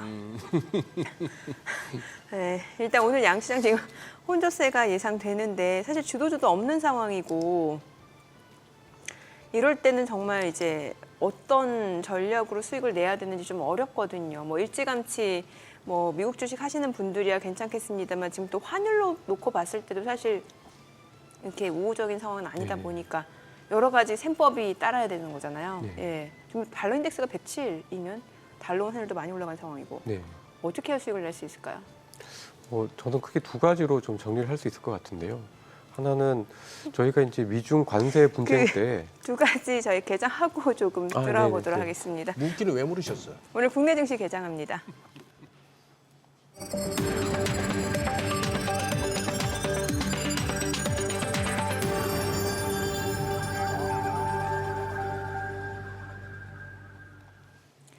네, 11월 20일 금요일 국내 증시 개장했습니다. 간밤 뉴욕 증시 3대 지수 모두 올랐습니다. 경기에 대한 낙관론이 커지고 있는 상황이고 트럼프 수혜주들이 다시 한번 좀 상승을 보여주는 모습입니다. 물론 이제 뭐 알파벳 같은 개별적인 기업들 이슈에 따라서 주가 흔들림이 있는 종목들을 제외하고는 전반적으로 투자 심리가 많이 좋아지고 있는 모습이고 이 가운데 달러 인덱스, 달러는 다시 한번 상승을 보여주고 있는 모습이고요. 어제 국내 증시 코스피 코스닥 양시장 좀 혼조로 마무리가 됐는데 오늘은 과연 어떤 출발을 보이는지 지수부터 좀 확인해 보도록 하겠습니다. 코스피입니다. 오늘 0.5% 상승 보여줍니다. 2,493포인트, 코스닥 0.2% 올라갑니다. 683포인트입니다. 양시장 상승 출발 보여주고 있고요. 시가총액 상위 종목 시초가 보도록 하겠습니다. 삼성전자가 0.3% 지금 하락입니다. 56,200원, 그리고 SK하이닉스는 1.6% 올라갑니다. 17만 1,600원. LG에너지솔루션이 0.8% 상승합니다. 40만 4천 원이고요. 삼성바이오로직스가 0.5% 오름세로 93만 7천 원. 현대차가 0.4% 올라갑니다. 21만 6,500원이고 기아가 1% 상승합니다. 9만 8,600원이고요. 삼성전자 우선주가 0.5% 하락합니다. 4만 8,550원. KB금융이 1% 올라갑니다. 9만 8,400원. 셀트리온도 0.58% 오름세로 17만 4,500원이고요. 네이버 강보합권으로 19만 원에 거래되고 있습니다. 코스닥 시가총액 상위 종목 시초가도 보도록 하겠습니다. 알테오젠 오늘 지금 1.5% 지금 떨어집니다. 지금 보니까 주가가 6거래일 연속 하락 흐름 좀 이어지고 있는 모습이고요. 지금 34만 원까지 떨어진 상황입니다. 오늘 또 저가 매수세가 좀 유입될 수 있을지 여부 좀 보셔야 될 것 같아요. 에코프로비엠 0.38% 올라갑니다. 13만 2,800원, 에코프로 0.27% 오름세로 7만 4,700원. 이 가운데 HLB가 0.4% 상승합니다. 7만 3,700원으로 사흘 연속 상승세가 이어지고 있고요. 리가캠바이오 0.7% 좀 떨어집니다. 0.5% 하락, 지금 96,400원에 거래되고 있고요.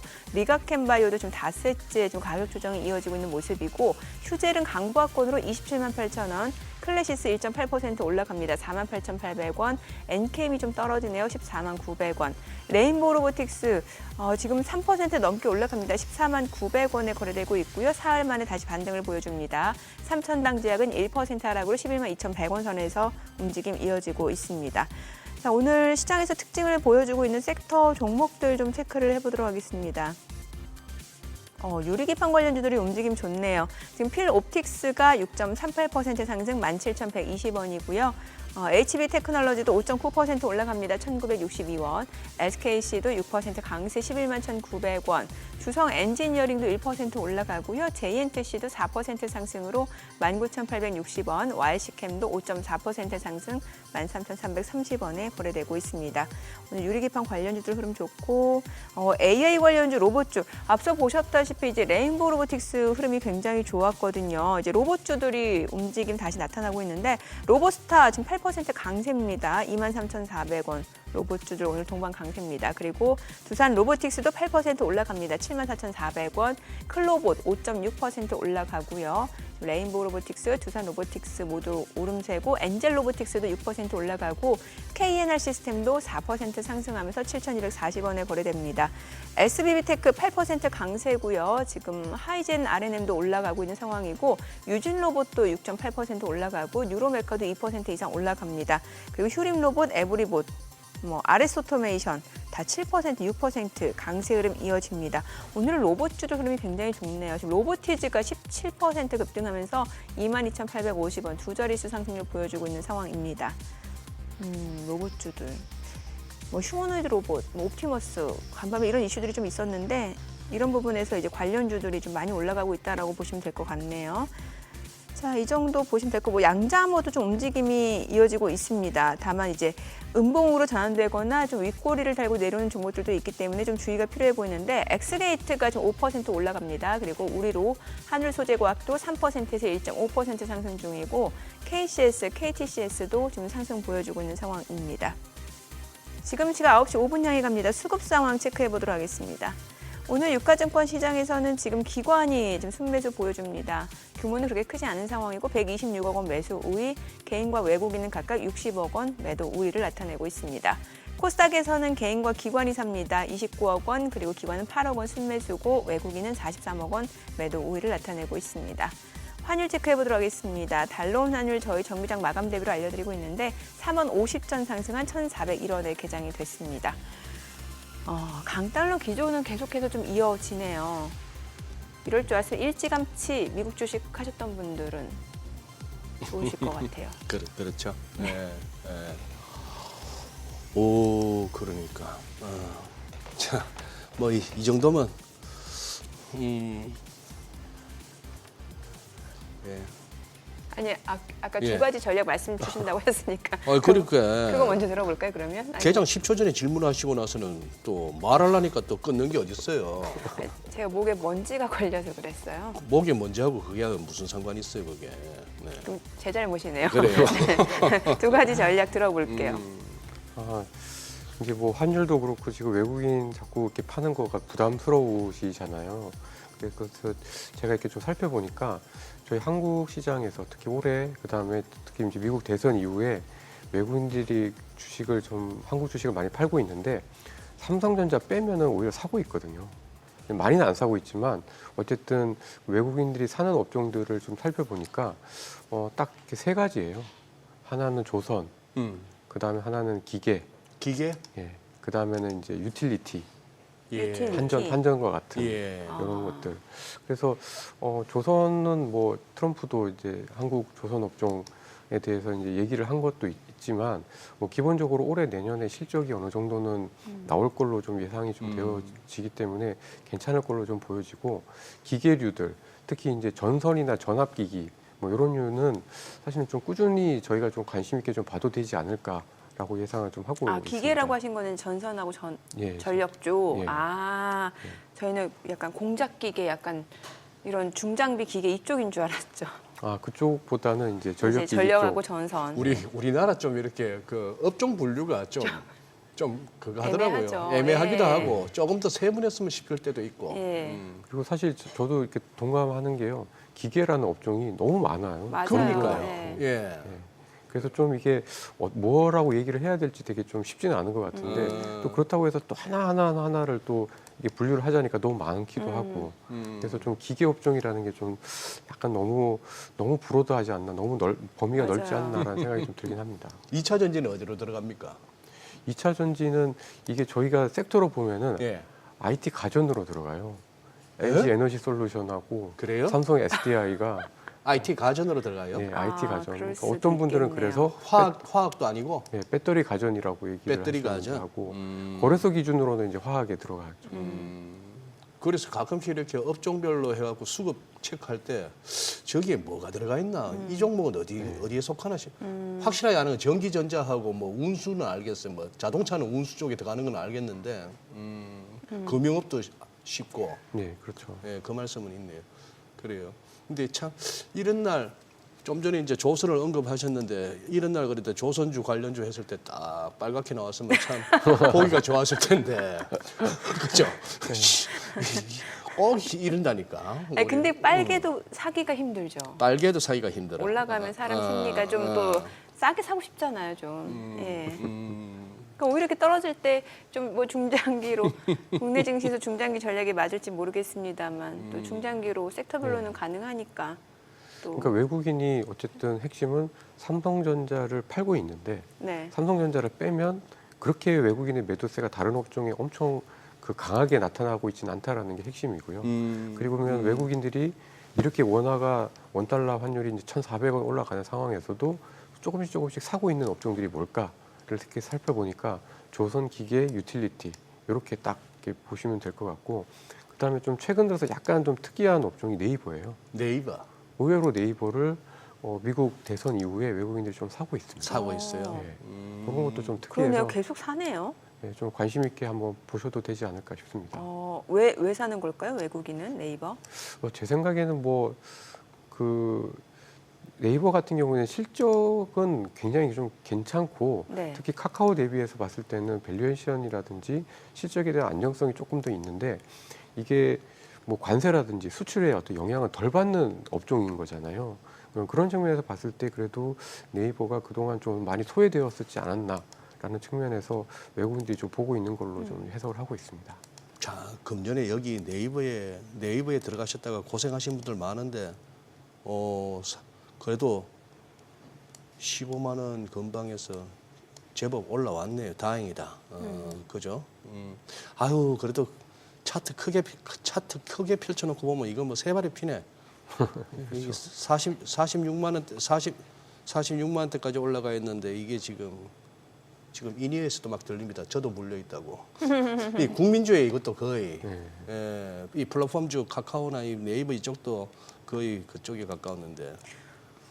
아니 로봇주도 이거 약간 테슬라 수혜주를 좀 봐야 되는 거 아닌가 하는 생각이 드는 게 정부 열부 수장으로 이제 발탁되고 사실 이제 그 일론 머스크 하는 사업 중에 휴머노이드 로봇 옵티머스 있잖아요. 예. 그러면 오늘 로봇주들 움직임도 좀 그렇게 해석이 가능하지 않을까 싶은데요. 예, 그 로봇도 근데 이제 이게 전체적인 로봇 산업하고 네. 한국의 로봇 기업하고를 조금 구분해서 볼 필요가 있습니다. 아마 이제- 투자자분들도 그건 구분하실 텐데 약간 네. 그 모멘텀으로 그죠? 예, 그런 느낌이 있지 않을까. 그러니까 어떻게 보면 그 저희가 이제 고령화되고 그리고 뭐 테슬라의 수장인 앨런 머스크가 어떤 규제 완화라든지 이런 것들을 하면서 네. 로봇의 활용도가 확실히 좀 더 높아질 것 같다라는 생각이 좀 많이 들잖아요. 그리고 실제로 뭐 그 과거에 보면 어쨌든 고령화를 많이 겪었던 나라들의 가장 고질적인 문제가 인력 부족이기 때문에 어쨌든 기계류, 로봇류의 산업들은 굉장히 긍정적으로 좀 볼 수가 있는데 사실 그 최근 들어서 저희 국내 로봇 기업들의 문제는 중국 대비해서 약간 경쟁력, 그다음에 중국이 워낙 또 싸게 해서 잘 만들다 보니까 예전에 비해서 그 격차가 좀 많이 줄어들었습니다. 그래서 조금 저희 한국에서는 로봇주라고 해가지고 이렇게 딱 접근하기가 좀 만만한 업체들이 그렇게 좀 그렇게 많지는 않다 이렇게 그래요? 저는 좀 말씀드리고 싶고 그렇지만 기본적으로 그 일본의 경우에도 이제 고령화가 될수록 로봇 산업, 네. 공작기기 같은 그런 류의 산업들이 굉장히 많이 비중이 커졌거든요. 예. 그런 것들을 보면은 어쨌든 전체적으로 봤을 때는 로봇 산업의 어떤 비중이 저희 경제나 주식시장에서 차지하는 비중은 계속해서 좀 커질 거다 이렇게는 볼 수 있을 것 같습니다. 아니, 얼마 전에 보니까 킴 카다시안이 그 인스타에 로봇을 구매해서 로봇하고 같이 춤을 추더라고요. 네. 킴 카다시안 아세요? 예? 유명한 모델. 예. 네, 그 정도로 이제 로봇이 뭔가 이제 생활에 깊숙하게 자리 잡을 수 있는 시대가 곧 오지 않을까라는 생각이 들어서요. 예. 저 뭐 지금 차트 하나 보느라고 놓쳤습니다. 무슨 차트 보셨어요? 아니요. 나중에. 예. 아니 저기 지금 요 얘기 우리 허 이사님 어떻게 답변하실 어떤 그게 있으신가 모르겠네요. 지금 갑자기 뉴스에서도 나오고 요 뭐 네. 상법 개정 관련해서 조금 네. 들리대요. 예. 지금 야당에서 지금 상법 개정을 추진하고 있는 겁니까? 뭐 상법 개정을 추진하고 있는 거는 뭐 어제 오늘 일은 오늘 일은 아니고. 네. 오래 됐었잖아요. 네네. 근데 이제 논란의 핵심은 이제 이거를 이제 이사 충실의 의무라고 해서 그 기본적으로 이제 그 주주뿐만 아니라 그러니까 주주의 어떤 가치를 훼손하는 일에 대해서 예전에 비해서 이제 법적으로 훨씬 더 좀 더 강한 제재들을 좀 하는 그런 쪽으로 이제 상법을 개정을 하려고 좀 하고 있는데 네. 지금 뭐 기업들이 워낙 반발이 심한 상황인 거죠. 당연히 이제 제가 뭐 기업 총수라고 해도 제가 의사 결정을 하고 있는데 이거 주주들의 한테나 그 훼손될 수 있습니다라고 하면 해서 계속 소송 걸고 이러면 이제 의사 결정을 못 하게 되잖아요. 그래서 사실은 이제 이게 굉장히 좀 저는 근데 이거를 잘 추진을 해서 이게 되게 되면은 저는 한국 기업들의 어떤 코리아 디스카운트를 줄이는 데는 분명히 좀 도움이 될 수 있다라고 좀 생각을 좀 하고 있습니다. 왜냐하면 저희가 특히 이제 유상증자 같은 경우들이 과거에 보면 어쨌든 기존 주주들한테 어떤 가치는 희석시키고 네. 원래 대주주들한테 좀 유리하게 예.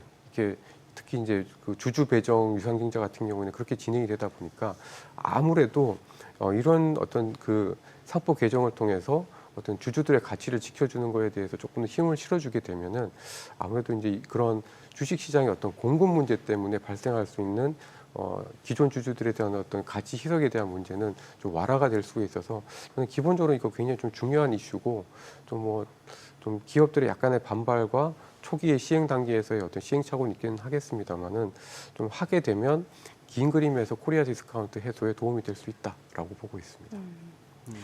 가상자산 좀 여쭤볼게요. 지금 비트코인 99,000달러 돌파한 상황에서 지금 여야에서 지금 이제 가상자산에 대해서 과세 이게 좀 이견이 있는 상황이잖아요. 이 핵심 쟁점 좀 알려주세요. 이제 두 가지죠. 하나는 과세를 할 거냐 말 거냐. 과세. 그다음에 이제 과세를 안 하면 대신에 이제 공제 한도를 늘려줄 거냐.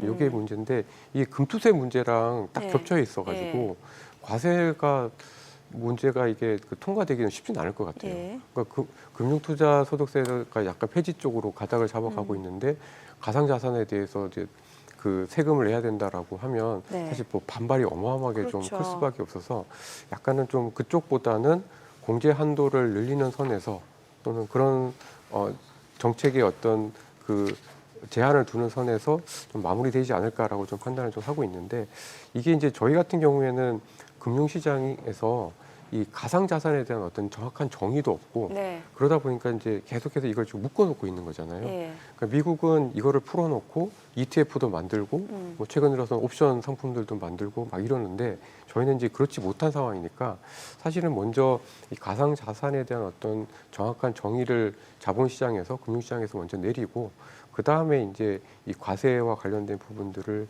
차근차근 좀 그 다룰 필요가 있지 않을까 싶은데 제가 생각할 때는 지금 현재 상황에서는 어쨌든 그 과세 문제가 통과되기는 굉장히 좀 어려울 것 같다라고 보고 있습니다. 그 말씀에는 공감이 가네요. 지금 이 가상자산에 대한 우리나라 정부 차원에서 어떤 그 명확한 정의도 개념도 그리고 어떤 향후 미래에 대한 로드맵도 없는 가운데 일단 세금부터 때리겠다고 나오니까 이게 지금 돌아가는 게 이제는 단순히 이미 고인되신 그 찰리 먼고옹처럼 대학생들 질문하면 야야야 그거 하지 마 너 인생 조져 이럴 차원은 이제 넘어선 것 같은데 적어도 비트코인은 예. 이걸로 뭔가 트럼프 이기 들어서고 나서는 큰 일을 한번 도모할 것 같은데 구체적인 거는 모르겠습니다만 지금까지 무슨 샀다 팔았다 얼마 벌었다 코인으로 이런 차원이 아닌 뭘 이렇게 꾸미고는 있는 것 같은데 우리는 지금 완전히 넉넉고 있거든요. 그죠? 그 와중에 이제 5천만 원 이상 벌면 세금 내라 이 얘기만 하고 있고. 아니 가상자가 붙은 쪽은 벌었다고 세금 내라 하면서 그러면 왜 금투세는 왜 또 폐지요? 네. 뭐 말이 안 돼 앞뒤가. 말이 안 되죠. 예, 되는 대로 하니까 원칙이 없으니까. 알겠습니다. 알겠습니다. 오늘 내용 잘 들었습니다. 고맙습니다. 예, 고맙습니다. 오늘 들으신 내용과 관련해서 더 다양한 정보 원하시는 분들은 카카오톡 채널에서 크존 검색하셔서 친구 추가하시기 바랍니다. 최근 외국인 관심 있게 보는 리포트까지 확인해 보겠습니다.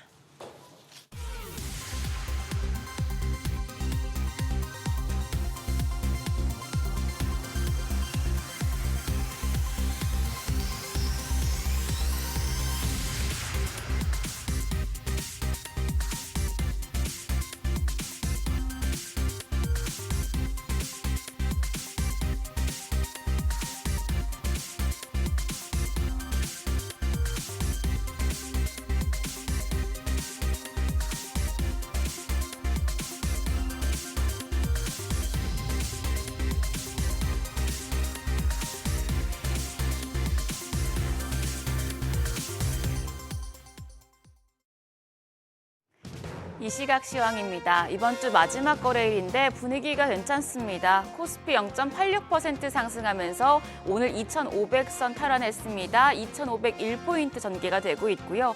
코스닥 4거래일 만에 상승합니다. 오늘 좀 강한 상승 보여주고 있는데요. 1.2% 오르면서 688선 지나가고 있습니다. 수급 상황 보시죠. 유가증권 시장 오랜만에 외국인과 기관 쌍끌이 매수 우위 보여주고 있습니다. 외국인 이렇게 되면 11거래일 만에 사자 포지션 취하는 건데요. 오늘은 166억 원 매수 우위 기록 중이고요. 기관도 120억 원 매수 우위 보여주고 있습니다. 오늘은 개인만 홀로 324억 원 팔자 포지션 취하고 있습니다. 코스닥 시장에서도 외국인과 기관 쌍끌이 매수세입니다. 외국인이 120억 원 순매수 기록 중이고 기관 역시도 95억 원 매수 우위 보여주고 있습니다. 개인만 홀로 282억 원 팔자 포지션 취하고 있습니다. 등락률 상하위 업종 보시죠. 오늘 도로와 철도 운송업종을 비롯해서 기계와 우주항공과 국방업종이 강합니다. 반면에 생물공학과 비철금속, 해운업종은 하락폭이 가장 큰 것으로 보여집니다. 그럼 시장을 주도하는 테마 종목별 시세 체크하시죠. 오늘 유리기판 관련주가 올라갑니다. SKC의 반도체 유리기판 계열사 앱솔릭스가 미국 정부로부터 1억 달러, 우리 돈 1,400억 원에 달하는 연구개발 보조금을 받는다는 소식에 영향을 받고 있습니다. 관련주 중에서는 HB테크놀로지스가 15.2% 급등합니다. 2,140원대고요. YC케미 6.4% 오르면서 13,460원. 필옵틱스도 9.6% 강세 기록 중입니다. 현재 거래가 17,690원으로 집계되고 있습니다. SKC도 8% 넘게 올라갑니다. 11만 3,700원이고요. JNTC가 6.47% 오름세 기록 중입니다. 로봇 관련주도 어제 시간의 거래에 이어서 상승합니다. 일론 머스크 테슬라 최고 경영자의 뇌신경과학 스타트업인 뉴럴링크가 캐나다에서도 임상시험을 할 수 있게 됐다는 소식 덕분인데요. 관련주 내에서는 로보티즈가 오늘 13.54% 상승합니다. 현재 거래가 21,800원이고요. 링크 제네시스가 8.39% 강세로 4,700원대에 거래되고 있습니다. 로보로보도 7.2% 올라가면서 4,320원. 로보스타가 5.6% 강세로 현재 거래가 22,600원으로 집계되고 있고요. 휴림 로봇도 3.46% 올라갑니다. 1,644원대에서 거래되고 있습니다. 도시가스 관련주 역시도 오름세 보여주고 있습니다. 우선 러시아와 우크라이나 전쟁 확전 우려가 커지면서 에너지주가 주목을 받아왔었는데요. 간밤에 유럽 가스값이 1년 만에 최고치를 기록함에 따른 것으로 풀이됩니다. 도시가스 관련주 내에서는 GSE가 4.23% 오름세 보여줍니다. 3,820원 거래되고 있고요. 대성에너지가 1%대 강세, 서울가스도 1.75% 올라가면서 거래가 52,200원으로 집계되고 있습니다. 그 밖에 대성홀딩스와 인천도시가스도 강세 보여줍니다. 마지막으로 오늘 고대역폭 메모리 HBM 관련주 역시도 반등하고 있는데요. HBM 관련주 어제 엔비디아 실적이 아쉬움을 남기면서 약했었지만 간밤 뉴욕 증시에서 엔비디아가 실적을 소화해내면서 약세 후에 상승 마감하자 관련주들도 다시 올라가는 모습 보여주고 있습니다. YC케미 HBM 관련주에 속하기도 하는데요. 6%대 강세 유지하고 있고요. DI가 2.47% 오름세로 13,700원대, 예스티가 2.49% 상승하면서 9,060원에 거래되고 있습니다. 테크윙도 0.8% 강세고요. PSK홀딩스가 4% 넘는 상승세 기록 중입니다. 현재 거래가 35,050원 나타내고 있습니다. 오늘 양시장 모두 상승불 키면서 흐름 전개되고 있는데요. 오늘장에서 눈여겨볼 업종 어떤 게 있을지 그리고 시장 대응 전략까지 알아보겠습니다. 오늘은 트러스트 투자자문 김도현 자문역 전화 연결돼 있습니다. 안녕하세요. 안녕하세요. 네, 그간 국내 주택 경기 침체로 건설 경기가 부진한 모습이었는데 최근에 여러 이슈가 다시 나오면서 주목을 해봐야 된다는 의견 나오고 있습니다. 관련 이슈와 더불어서 업황 전망까지 짚어주시죠. 네, 정부가 수도권 부동산 시장 안정화를 위해서 지난 8월 주택 공급 확대 방안을 시작으로 건설 공사비 안정화 방안, 그린벨트 해제, 1기 신도시 선도지구 선정 등 건설 경기에 도움이 될 정책들을 쏟아내고 있습니다. 특히 정부는 미래 세대에게 안정적인 주택 공급을 마련하기 위해서 개발 제한 구역을 해제를 하고 있습니다. 앞으로도 서울, 경기도 등 수요가 있는 곳에 양질의 주택을 충분히 공급하겠다라는 입장입니다. 그리고 해외에도 주목할 이슈가 있는데 원전건설 수주와 미국 인프라 투자, 그리고 우크라이나 재건이나 중동 석유화학 프로젝트 등 이러한 해외 건설 관련 이슈도 여러 있는 만큼 해당 이슈가 시장에 부각이 된다면 관련 건설주들의 움직임이 예상이 됩니다. 또한 요즘 고금리 지속과 그로 인한 원가 부담으로 인해서 건설 경기가 어려운 상황이지만 방향성은 인플레이션은 잡혀가고 있고 그리고 금리 인하 사이클은 초입 구간이라는 점을 고려할 때 앞으로 추가적인 금리 인하가 진행이 된다면 이러한 어려움들은 점차 해소되어 갈 것으로 생각이 됩니다. 그렇다면 결국은 건설 산업은 지금이 기회일 수 있겠다라고 생각됩니다. 네, 그럼 전문가님께서는 건설 관련주 중에서 어떤 종목 좋게 보시나요? 네, 관심 기업들을 먼저 말씀을 드리기 전에 건설주들 고르는 팁 하나 먼저 알려드리겠습니다. 건설주들은 이슈가 중복이 되는 기업들이 많습니다. 예를 들어서 우크라이나 재건이나 철도 지하화, 그린벨트 개발 등 여러 이슈가 중첩되어 있는 기업들이 많습니다. 앞서 말씀드린 대로 건설 경기가 호황은 아니기 때문에 개별 종목단에서 이러한 점들을 같이 체크를 해보신다면 좀 더 좋은 성과가 날 수 있을 거라고 생각됩니다. 그래서 GS건설, 특수건설 같은 기업들을 살펴보시면 어떨까 합니다. GS건설은 모듈러 사업 전문 기업인데 관련해서 기술과 사업 역량을 모두 확보하고 있는 기업입니다. 모듈러 주택은 레고처럼 조립해서 만드는 주택이기 때문에 빠른 속도가 큰 강점입니다. 그래서 최근 우크라이나 재건의 핵심 사업으로 떠오르고 있습니다. 그런 차원에서 우크라이나 재건과도 관련이 있는 이 GS건설을 체크를 해보셨으면 좋겠고, 그리고 두 번째 기업은 특수건설입니다. 특수건설은 철도, 도로, 지하 횡단 구조물 등 일반 토목 시공과 환경설비 등 산업 플랜트를 전문으로 하는 기업입니다. 레퍼런스로는 서해대교, 강안대교, 인천대교 등의 고난이도 교량 기초를 시공한 바 있습니다. 특수건설은 연매출 2천억이 넘는 기업인데 지난 9월 현대산업개발과 306억 원 규모의 충남 전기공급시설 전력구 공사 계약을 체결하기도 하였습니다. 또한 특수건설은 남북경협, 철도 지하화, 우크라이나 재건, 그린벨트 해제 등 여러 이슈가 중첩되어 있는 기업인 만큼 이러한 재료들의 시장이 부각될 때 특수건설의 주가 상승 모멘텀으로 작용할 것으로 전망되기 때문에 잘 한번 살펴보셨으면 좋겠습니다. 네, 이번 주 마지막 거래일인데 일단 코스피가 2,500선을 회복한 모습 보여주고 있습니다. 투자자분들 위해서 대응 전략까지 함께 세워주시죠. 네, 최근 금리 인하 기대감이 후퇴를 하면서 미국제 10년물 금리가 급등을 하였고, 그리고 달러 강세가 지속되면서 국내 시장은 어려운 시장이 계속되고 있는 모습입니다. 한국은행은 다가오는 11월 28일에 금통위에서 기준금리를 결정을 하는데 현재는 동결 전망이 우세한 상황입니다. 내수가 좀처럼 살아나지 않고 수출 증가세마저 둔화가 되면서 금리 인하가 필요한 상황이지만 금리 인하가 환율 상승을 더욱더 부추길 수 있기 때문에 한국은행은 고심하고 있는 모습입니다. 이렇게 지정학적 리스크, 달러 강세, 외국인 자금 이탈 지속 등으로 국내 증시에 우호적이지 않은 환경 때문에 당분간은 2,500선을 전후로 해서 방향성을 탐색하는 시장이 나타나지 않을까 예상하고 있습니다. 하지만 한편으로 국내 증시가 PBR 기준으로 0.8에 근접해 있는데 코스피는 금융위기 수준에, 코스닥은 코로나 때 수준에 근접한 만큼 저가 매력이 충분한 상황이기도 합니다. 그래서 변동성 시장을 잘 대응하시면서 장기적으로는 매수 관점으로 보셔도 되지 않을까 생각됩니다. 아무쪼록 이러한 위기를 잘 이용하셔서 성공 투자하시는 기회로 살리셨으면 좋겠습니다. 네, 오늘 말씀 고맙습니다. 지금까지 업종과 대응 전략 알아봤습니다.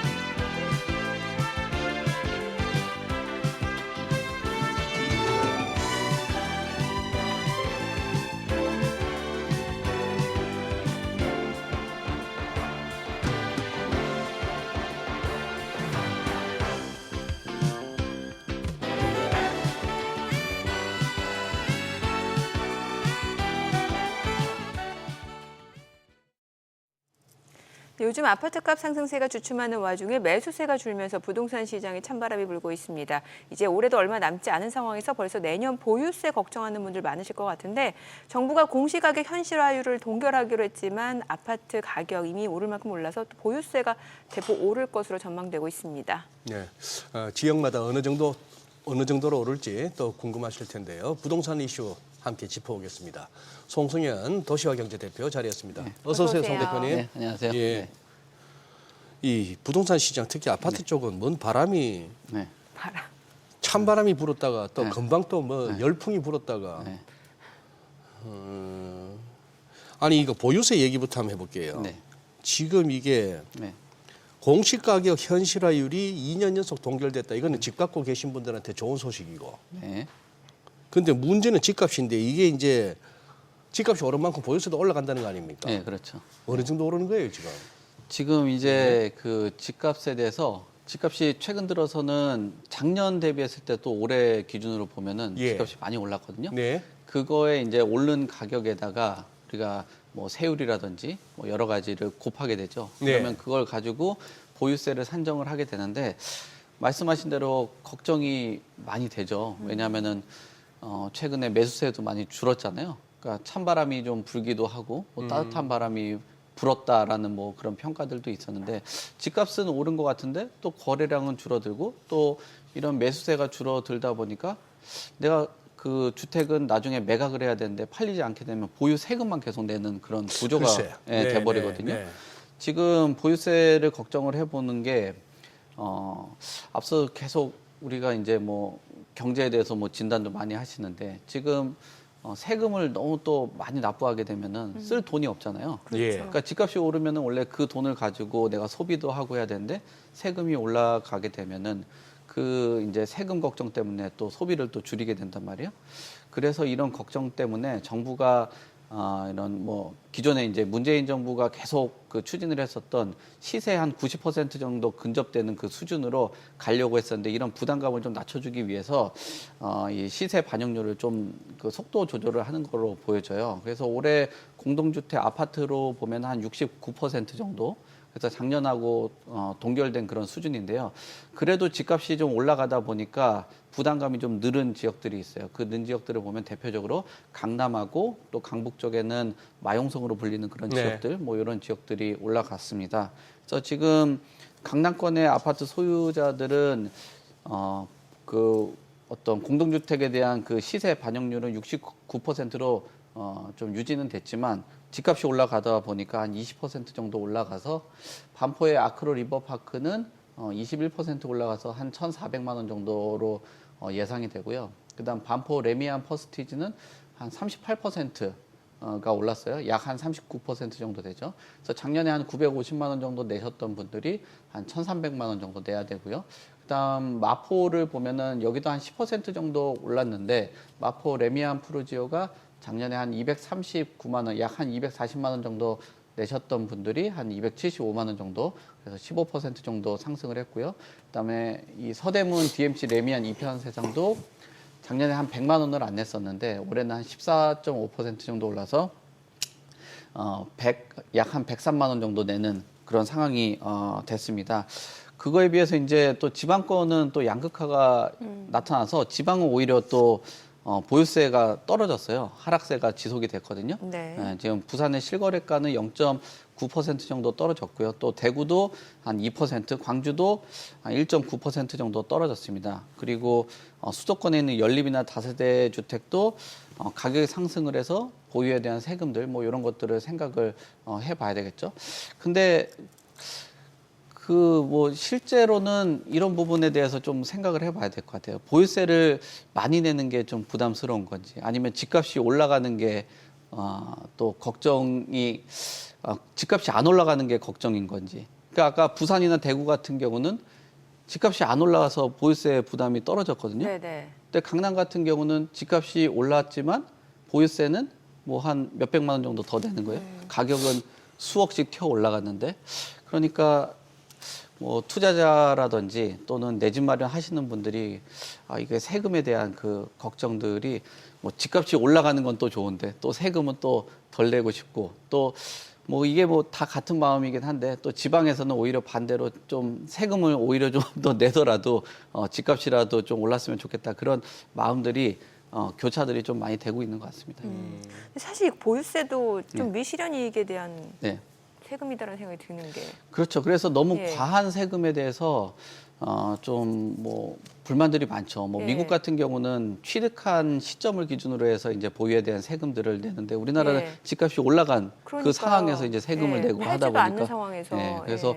이게 아까 뭐 한 뭐 1,500만 원 정도 한다라고 해도 10년이면은 한 1억 5천만 원 정도를 네. 또 내버리는 거니까. 그리고 이 보유에 대한 세금 자체가 뭐 그 뭐 제 나이 정도 돼서 돈을 벌면서 세금을 내면 좀 나쁜 능력이 좀 글쎄. 됐는데 네. 뭐 물론 뭐 고령자라든지 장기 보유하신 분들 같은 경우는 낮춰주긴 해도 은퇴하셨고 그러신 분들은 세금 내려고 일하는 그런 상황이 연출이 되는 세금 내려고 예, 일하는. 뭐 그런 상황이 연출이 되기도 하기 때문에 아무래도 이런 그 뭐 시세 반영에 맞춰서 보유에 대한 세금 이런 것들은 충분히 속도 조절을 해줘야 될 것 같고 그래서 정부에서도 지금 이 현실화율에 대해서 계속적으로 지금 논의를 하고 있는 그런 상황이라고 봐야 될 것 같습니다.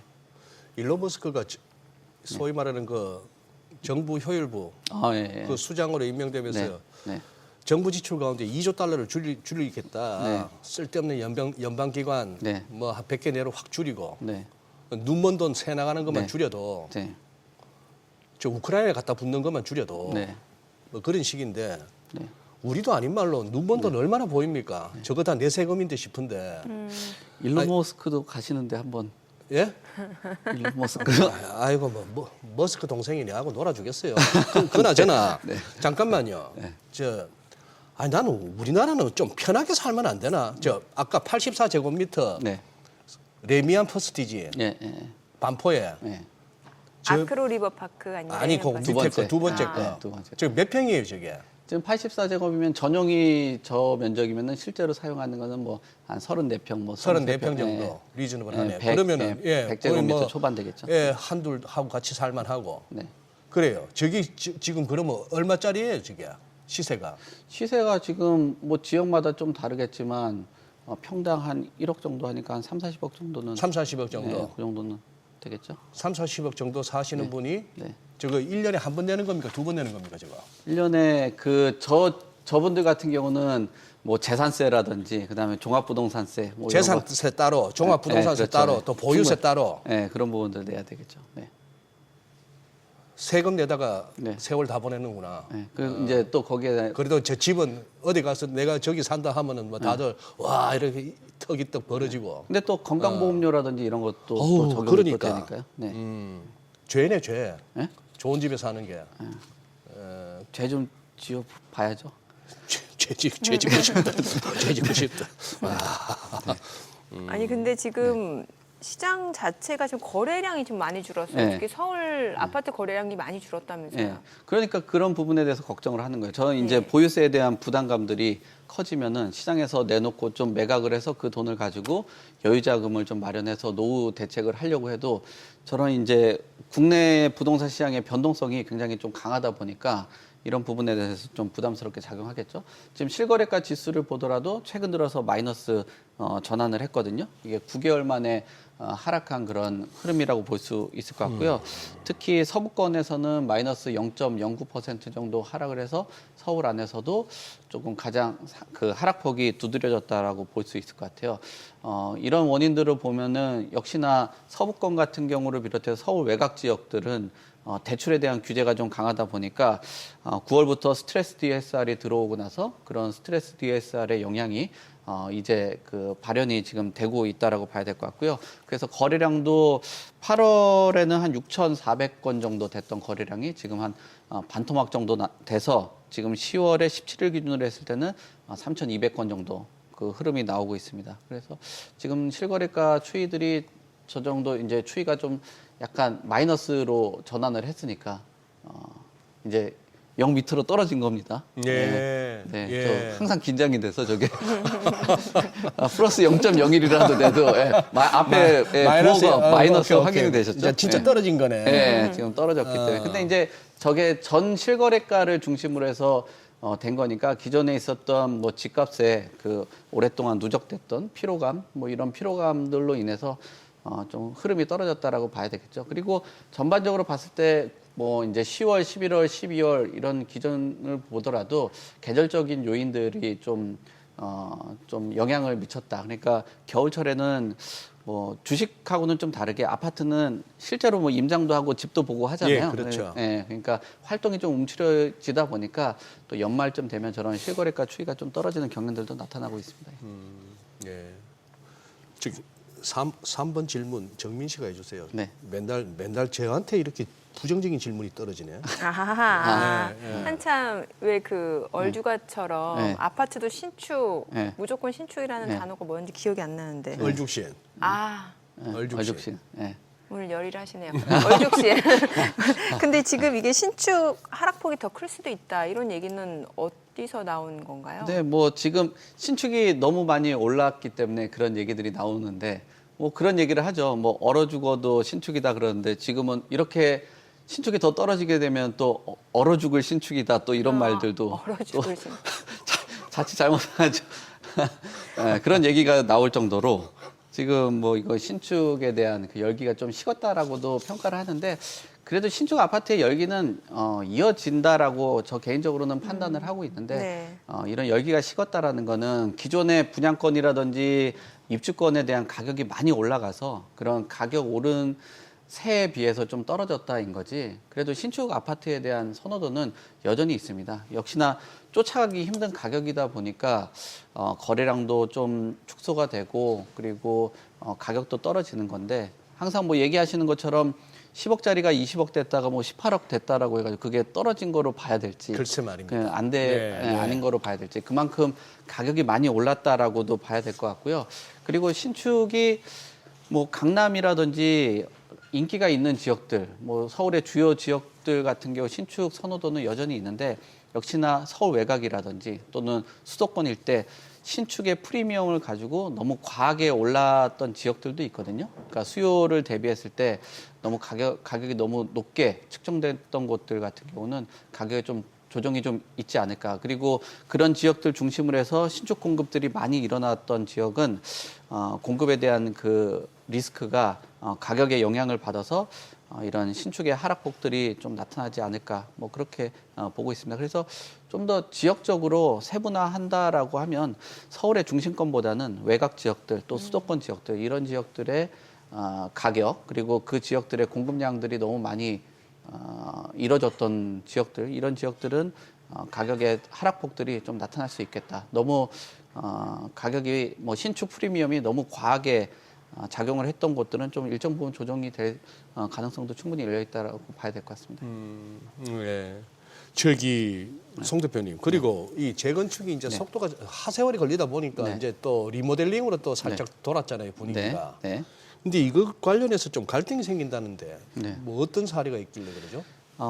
지금 재건축에 대해서 뭐 사업성들을 개선들을 많이 했거든요. 최근 들어서는 안전진단도 이름도 바꿨어요. 그러니까 옛날에 이게 모호하긴 하거든요. 안전진단이라는 이름 자체가 그걸 이제 재건축 진단으로 이름을 바꿨고 그리고 안전진단이라는 게 초기에 그러니까 사업의 첫 관문이라고 했는데 네. 안전진단 하기 전에도 조합을 설립을 할 수 있는 그런 상황이 됐거든요. 그러니까 진단 절차보다도 앞서서도 조합들을 설립을 하면서 재건축을 추진을 할 수 있게 돼요. 그러니까 이런 것들이 하나하나 보면은 재건축을 할 수 있는 환경 조성들을 많이 만들어 놨어요. 그래서 리모델링을 추진을 했었던 그런 단지들이 이거 재건축에 더 좋은 거 아니냐라고 생각을 하면서 재건축으로 선회를 해야 되겠다라고 생각들을 하는 것 같아요. 네. 근데 사업들을 추진을 하면서 리모델링으로 추진을 했던 사업들은 그동안 일들을 했던 기간 동안에 어떤 사업비도 썼고 또 그 안에서 사업들 진행을 하면서도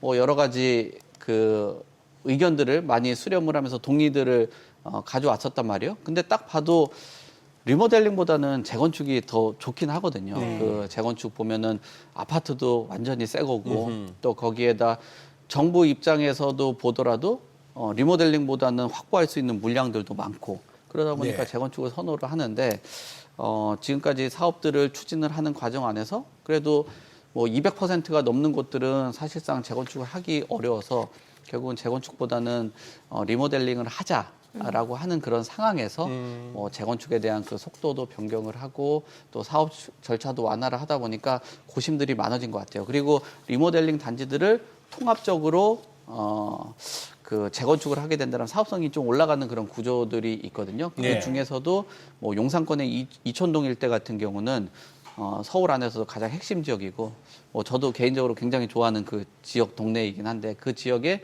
리모델링으로 하면은 좀 그 지역이 좀 아쉬운 느낌들이 있는데 통합적으로 이렇게 모으게 된다라면 사업성들이 올라가니까 글쎄, 네. 그렇게 돼서 뭐 재건축을 추진하겠다라는 의지들이 나오고 있어서 이런 부분들이 좀 갈등들이 있는 상황이고 뭐 누가 봐도 재건축이 좋긴 하겠지만 현실적인 것들을 고려하고 또 그거 기다리다가는 말씀하신 대로 또 하세월이 지날 수 있기 네, 때문에 네. 그런 뭐 생각들 때문에 계속 좀 네.